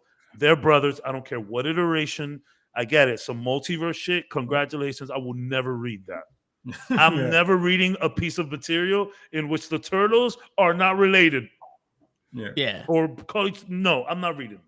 So I'm gonna give you a Yeah. great example. Right? They have a comic, Hitler they have wrote a comic that just came out, and it's the Ghostbusters and the Turtles. And the dope part is that at one point, Egon can't figure out a way to get the turtles back, but Donnie does. Donnie figures, he goes and tells Egon, "What if we do this?" And Egon goes, "That's genius." Him, Egon, and Ray figure it out. He goes, "That's genius. I never thought of that." So if you have any doubt of how smart Donnie is, he got one over on Egon, and when Egon was lost, he gave him the idea, and Egon's a genius. If y'all don't know who Egon is, he is the Donatello of the Ghostbusters. Yep. Yeah. So Donnie, 100%. Nice. And Purple's cool. So Are the Ninja Turtles like some of the comic book characters that have done like the most crossover events? I feel like they've chilled with everyone. Yeah. Batman, Power Rangers, Ghostbusters. They go everywhere. The motherfuckers be in the multiverse. Scooby Doo is, I think think, they the go only other. They did a Scooby Doo, yes. Yeah, I'm saying Scooby Doo is probably the only other cartoon that has more fucking crossovers. Well, Those early out of the 80s Scooby Doo, everybody was coming on. I would love when Batman and Robin came on Scooby Doo though. That shit was fun. That's just fun. Man, Yeah, I love when the Harlem Globetrotters. Oh It's like, yeah. You That's gonna one of bring the best basketball episodes of all players time. to solve mysteries? Like, That's one of the best episodes of our time. Like that shit is a really cool episode. But man, I'm glad that you bought Donnie, man. It's really cool. You're right. Donnie is look, yeah, everyone has their turtle, and then you need to show respect to Donnie on the side. I guess that's what an unsung hero is all about. But, Yep. but yeah, I mean, I get it. I got the basic. I hate saying this, but I mean, there's only 4 of them. I'm the basic guy that goes with Michelangelo just because nunchucks at the time were the coolest thing I've ever seen in my life. Nunchucks are still the coolest things I've ever seen in my life. I am going to buy a pair of nunchucks just to hurt myself with. Yeah. So, But I mean, yeah, I've always liked the bow staff though, and let me tell you, in the video game Turtles in Time, Donnie was the best to pick because he had the most range with the bow staff. Leo had decent range with the katana. Mikey and Raph, you got to get in close. Word. But Donnie gave you some room, and his special move was really cool, where he's just like spinning around with the bow. I mean, they all spun around, but he gets the most distance every time. Shout out to Donnie. I remember in the recent graphic novels when they killed him off, but like they just popped his shell really bad, and like he was in a coma for a bit. I feel like all the turtles except Mikey have been in a coma. Yeah, all of them. They have all gotten really bad, and Mikey's just like, "Hey, I'm goofy, can't touch me." Again, in that show, Mikey has a whole episode about how he is so goofy and unorthodox makes him such a skilled fighter because you can't read him. I'm gonna say it every podcast. Watch that show. Yep. Shout out to Donnie. I'm telling you, I just want to keep talking about Donnie the whole time now. Hey man, listen, it hit me. I was like, yeah, Donnie needs some shine because really important. All right, really good. They'll be walking everywhere if it wasn't for him. You're for real. Yeah. Real quick, I want to get one of my two guys, and this one's special for Lay here. Microchip. Whoa. Yes, Micro. Yes, Micro. He's the man who backs the Punisher. Yes, sir. And like early 80s, late 80s, early 90s, Punisher used to roll in a van. Microchip was in there. The only man to ever support the Punisher like that. You need a gun? He gets the gun. You need some tech? He get the tech. Where's the next guy? The dude's over there. Yep. He in Punisher Warzone. He was played by Wayne Knight. The dude, what's his name from fixing a divot. Seinfeld. Yeah. Space Jam. Yeah. And he definitely Micro is like Frank doesn't trust anybody. No. So, for him to trust Micro, that's a big thing. You know what I mean? But he knows Micro almost had the same background as him. They kind of had the same thing going. So he was like, yo, you can definitely do the fighting. I can support you. Micro knows his strong points. He's like, yo, I'm clearly not a physical threat. You are. So let's do this together. Yeah. I'll point you. I'll point the gun and you fire it. Yeah, absolutely. That's pretty much it. You know what I'm saying? But yeah, Michael, it's definitely another good one. Absolutely. You know what I mean? Yeah, I had to get that one in there for you, man. Appreciate that, man. The reason I didn't do Micro because some shit. I said it before. Some fucked up shit happens with him. Like, but that's during the Max run, and they like took all his allies away. They were like, yo, he's just rolling dolo. But no, but Michael, yeah, definitely a good one. Donnie, Mike, I mean, some good picks, fellas. I'm not gonna lie to you. I had a quick one too. This was like right before I was thinking about all of this. And this is more like I didn't really get into the comics version of this character, although I have looked up and read some shit. But based on the MCU, big shout out to Okoye. In fact, the whole Dora, all of them, Dora Milaje's, some of the most badass fucking women on the planet. Absolutely. But Okoye is super cool. She's very funny. And like, what I do love about Okoye is that, so 21 Savage, I don't know if you guys know who he is, a rapper. He's not the best rapper in the world, whatever. 21 Savage said that he rather have someone loyal to him than in love with him, because love makes you do crazy things. You could kill someone over love or what you think is love or misguided love, right? But someone's loyal always wants the best interest for you. And that's what I love the most about Okoye. She's there for the throne, no matter who's on that motherfucker. Now, obviously, when they found out things and things started getting to a certain point, but she was like, bruh, this is the king now, fair and square. Obviously, when Black Panther came back, things changed a little bit, and she couldn't wait to smack Killmonger. That's why I love you. So I love you so much, Okoye. I feel you. I hate that motherfucker too. But Okoye's super badass. Yeah. Just a quick one that I want to throw in. We got 10 minutes. Okoye. They're gonna get their series pretty soon. That should be fun. About the Dora Milaje and dude, her. I will watch that I'd watch a all shit fucking ton. day. Especially after Winter Soldier, the way they wrecked Captain America and the Winter Soldier, the way they wrecked them dudes. Walker? US, Yeah. yo, Yo, oh my, when the spear locks the shield, I say, yo, and man, then he backhanded him away. I was watching. Like, I've watched so many like shows and people talking about like all of the Disney Plus series that came out, and everyone so much hate on Captain America: Winter Soldier, bro. Why? I don't get it. I think it's the racial stuff. People like It's got to be like the that same shit was so important to me and Yeah. us here. Like the that. same way the new Star Wars shit is because of the women. That's true. Yeah. That's true. It's like it's sad to say this, but we got a bunch of racist and sexist people in this fucking community that need to shut the fuck up. I actually so today, right? We at the job we send a nice email. Hey, happy International Women's Day. Like the HR department had a like little flowers and little plants and shit for the ladies. And I don't know who said it, but I heard it from my peripheral while I'm on the phone. Someone goes, "Oh, why don't they do a guy's day?" I was like, motherfucker, every day is man's day. What the fuck you talking about? Like, why would you say something so fucking stupid? Like, but here's the funny thing, though. That's that sexist shit, man. It's that sexist shit. Here's the funny thing. They do have an International Men's Day, and they do have an International Men's Health Day. And like, because we celebrate at my job, it's a nursing home. Every fucking day for something, I have to make an announcement for shit. We do have them. Just fucking, you gotta learn what it don't shed light on it. We have Teacher Appreciation Day. We have Cop Appreciation Day. Like, it's there.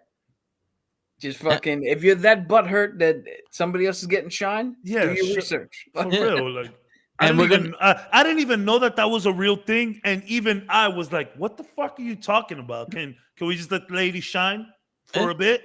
Like, is that not okay with all of you? Because shit, just let's appreciate some women from time to time. What the fuck? That shit is very frustrating. I heard that and I was like, I don't even know who said it, but I looked back in that general direction. Like, I'm on the phone with a guest, and I'm like, idiots, bro. And it doesn't fucking hurt to appreciate people. Yeah, let's give people their flowers while they're here. Yeah, whether it's a group of people, whether it's a certain person, let's shout everybody out, bro. You know what I'm saying? Like, God, I'm sorry, I got a little upset there. I don't like comments like that. No, I hear you. I'm with you. Yo, and we got 4 minutes left. And I know you wanted Cap to remind you of RoboCop. So one thing, okay. I just feel like I need to say this. That new RoboCop movie that happened years ago. Fuck that movie. Fuck that movie. Although I did like the black suit. I did like it. But Knight fuck Rider-ish. that. Fuck that movie. Yeah. Man, I walked out of that. That was a movie that I went to watch alone. Again, I had Movie Pass. So literally, I didn't have a car here. So I would walk from T-Mobile, which was like, I would say like 10 New York City blocks. And Florida, 6 miles?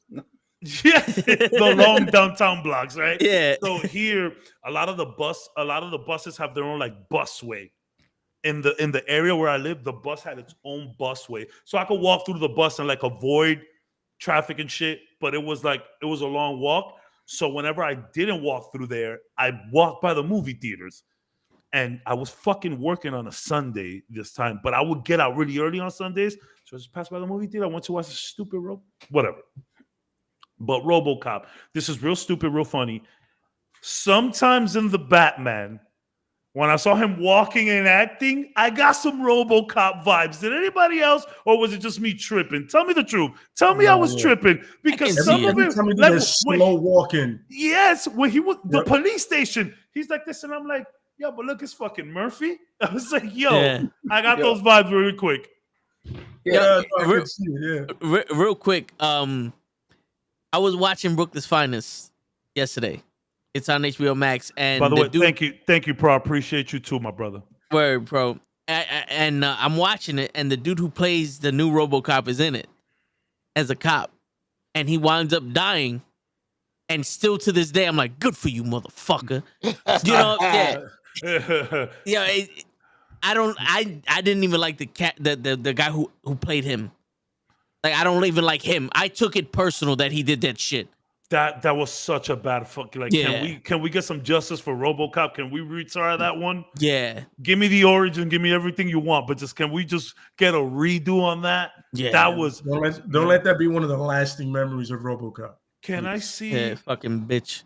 RoboCop, here's a question: 2014. RoboCop 3 or the RoboCop remake? RoboCop 3. Okay. I'm sorry, but that fucking robot ninja's hilarious. Yeah. Yes. And there's like My 8 man. of them apparently. They made like 8 of them. It was also very creepy. Yeah. I'm But gonna that's look one up. agile robot, by the way. I'm gonna look up Wasn't Rotten he in Tomatoes. both Suicide Squad? He was. He was Captain he's Stars and Flag. Stripes. He's Captain Stars and Stripes, and I didn't like him in that shit neither. Man. It's The funny. only reason why I accepted him in part 2 is because Cena was worse. Motherfucker. Oh, This movie dropped 2014. I for sure didn't watch this with Movie Pass, and I was in T-Mobile 2017. So I don't know what movie I was thinking about. I saw a lot of movies, but the Rotten Tomatoes has this at a 48. Yo, this movie's so bad it made you fabricate a story. He's like, yo, he can't admit that he paid money for it. That's He's not like, yo, good. He's like, That's yo, not good. I walked past the movie theater and they were showing it And I for just free. saw it. And then Now I walked in there, they handed me popcorn. They said, we're sorry. It was like, for what? He walked out and said, motherfucker, why'd you do this to me?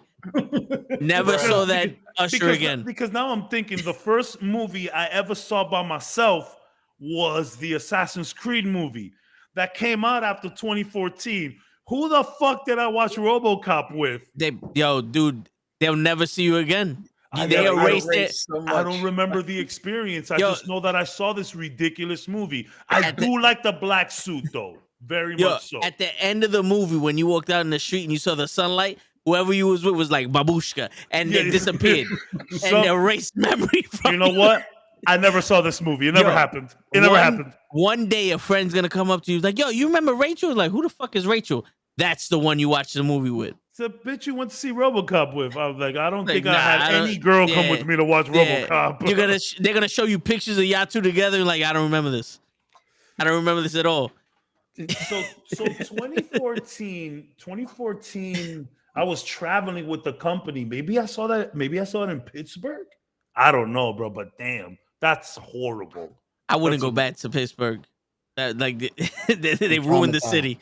It's funny you say that because that whole from like 2014 to like the end of 2015, start 2016, I was traveling that whole time with the company. I saw Justice League. No, I saw BVS when I was in Arizona. So I should hate Arizona. But I also saw Mad Max Fury Road in Arizona. Incredible movie. Oh, we flexing because I saw what do you call it? X-Men 3 in Italy. Yo, I mean, I wasn't flexing, but that's awesome. You know what? I saw the other guys in in the alley up in upstate. What was it like? Wait, hold on. Was it like a drive-in? No. It was like a bootleg movie theater they had in the middle of the town, and it looked like we were in the middle of the projects, and someone put a projector on the wall. Yo, Kev, no lie. They expanded the theater by taking out the space in between the two buildings and putting a small fucking screen there and stadium seating. We were literally in between the two buildings. Yeah. Did they pay you to come watch it? We watched it for free. This is when we had the Optimum Tuesday shit. Okay, gotcha. Yeah. Can't complain for real free. quick, guys, before we sign you off. can still complain. I finally figured it out. Watching the AEW pay-per-view. Mm-hmm. I finally figured out why Toe Tags hates John Cena so much. Oh, give it to me. Give it to me. So we're watching it, right? And I'm the guy who points out shit in the crowd. Toe looks at me and is like, "Yo, you see the guy in the Cena shirt?" And I scoured the entire pay-per-view. I could not see the guy in the Cena shirt, which led me to the fucking belief. The reason Toe Tags hates John Cena, he's the only one that could see him. Yeah. He's the only one in this world that could see John Cena. Yo, because you know the crazy shit is, right after the buy-in, they pan the crowd, and the first motherfucker in the front row has a Cena shirt. And I said, this nigga's wearing a Cena shirt. And yo, something happens, and I'm like, I'm pretty sure Cena did that shit. He goes, are you the only one that can see him? You're the only one that can see John Cena. That motherfucker, son. Yo, that's crazy. By the way, the Pro says, I was there when they blocked off traffic for Dark Knight in the city. Yeah, it's a real nice area to film Batman. But Gotham is not Chicago, so let's just, It's New York. It's New York. I watched an Easter egg thing, and they showed they honed in on Selena Kyle's mail when she had the past due bill, and it literally just said Gotham, USA. It gave no state whatsoever. Yeah. Damn. New York. I'll do it on purpose. Yeah, Yo. Gotham is his own place, like away from life. Yeah, like Bronx, like the Bronx. It's like the Springfield village. in The Simpsons. It's like the village. Yo, if you think about it, it's very much like the Bronx because Gotham is run by the Arkhams and the Waynes, and the Bronx is named after a people who owned it. So let's just get let's put 2 and 2 together, baby. 2 and 2 together. I pretty much say anything that's like horrible is the Bronx. Yeah. No offense. I love the people in the Bronx. Gotham is the west side of Chicago. That is incorrect. No, that's more like Metropolis. The only reason that rumor started is because the Dark Knight series was filmed in Chicago. Gotham is New York. That's right. Now, granted, I will tell you this. When I went to Chicago and I was looking at all the cobblestone and the amazing architecture and the fucking every building in downtown Chicago has a fucking statue on top. The vibes are very Gotham there, but Gotham City is New York. Yeah. We're not going to argue this. According to Batman v Superman, Gotham City is New Jersey because it's right over the bridge. It's right there. Yo, You can see it from standing at the pier. The way that I read it is that like New York City is like Gotham, and then like the docks is Jersey. Yeah. Whenever some docks shit happens, they're doing it over the bridge. That's how I read it. Real quick, 2 fun facts. 1981 is when the lava cake was invented, and Gotham is fucking New York. There you go. And we're gonna 3. Yo, go fuck yourselves. Yeah. Seriously, and that's how we're gonna end. Go ahead, you got a point, or you just no. Yeah. Before we end I had a quick honorable mention because we like danced around them. We got to mention my boy Nick Fury, who actually invented the Avengers, and actually there would be no. He assembled them. He didn't invent them. He assembled them. My bad. He invented. He invented human beings. He invented the Avengers Initiative. Yes. Shit. Look at my new invention. 5 people standing there ready to fuck you up. So he's like Show, can you be Nick Fury for Halloween? I'll try. But like Hasselhoff Fury. Oh my god. I gotta look it up. Oh my god. You have to get it's gonna be tough. I gotta look it up. You're gonna have to be Captain Marvel. That's disrespectful. I didn't do that to you, Cat. I didn't say you gotta be Superman. You can be Marvel. The great thing is you got blue eyes. So hey, so how about this? Before we go, you just gave me a great idea. So this is a complete ripoff or like, stealing from a podcast that I watch. So my favorite video game journalist, at the end of every podcast, they do a weekly podcast. At the end, they have bets around the video game stratosphere. And then the next show, they see the bets. They see who wins the bets. Now, a lot of the times, these bets, when someone loses, the whatever they have to do when they lose is stream a certain game that they hate dressed as a character. I would love to one day do that where we have bets and whoever loses has to do a whole show with the superhero choice of our liking. I think that would be funny. That's something we could do in the future than now. But like, if I were to lose and you guys make me do a whole podcast as Aquaman, it might be my last podcast. It might be my last podcast. I don't think I'd Sailor Moon. I would prefer Sailor Moon over Aquaman. I'll tell you that right now. That's saying a lot, right? But I can Start see that. spinning and shit, putting all my shit on and shit. Shout out to Sailor Moon, man. Sailor Mars. Sailor Mars looks so Puerto Rican. I used to love that girl. That long black hair. I used to be like, get over here, girl. Sailor Mars was the best. Love Sailor Mars. Yo, last one, bro. Wong. Yes. Leader to the Nice, Wong. It's a good one. Yeah, the source of supreme. The source of supreme at the moment. Fun fact that I just realized: he is in Kick-Ass 2, and both Silver Surfers are in Kick-Ass 1. Whoa. Nice little tidbit for you. Quicksilver. That's what I said. You said Silver Surfer. No, it's a Quicksilver. Play it back. Yo, look. Play it back. Go to the 3 hour, 5 minute, and 10-second mark, and you'll hear me say Quicksilver. Yeah. No. Right? By the way, Pro Wrestling Podcast says that Metropolis is Toronto. I find that really funny.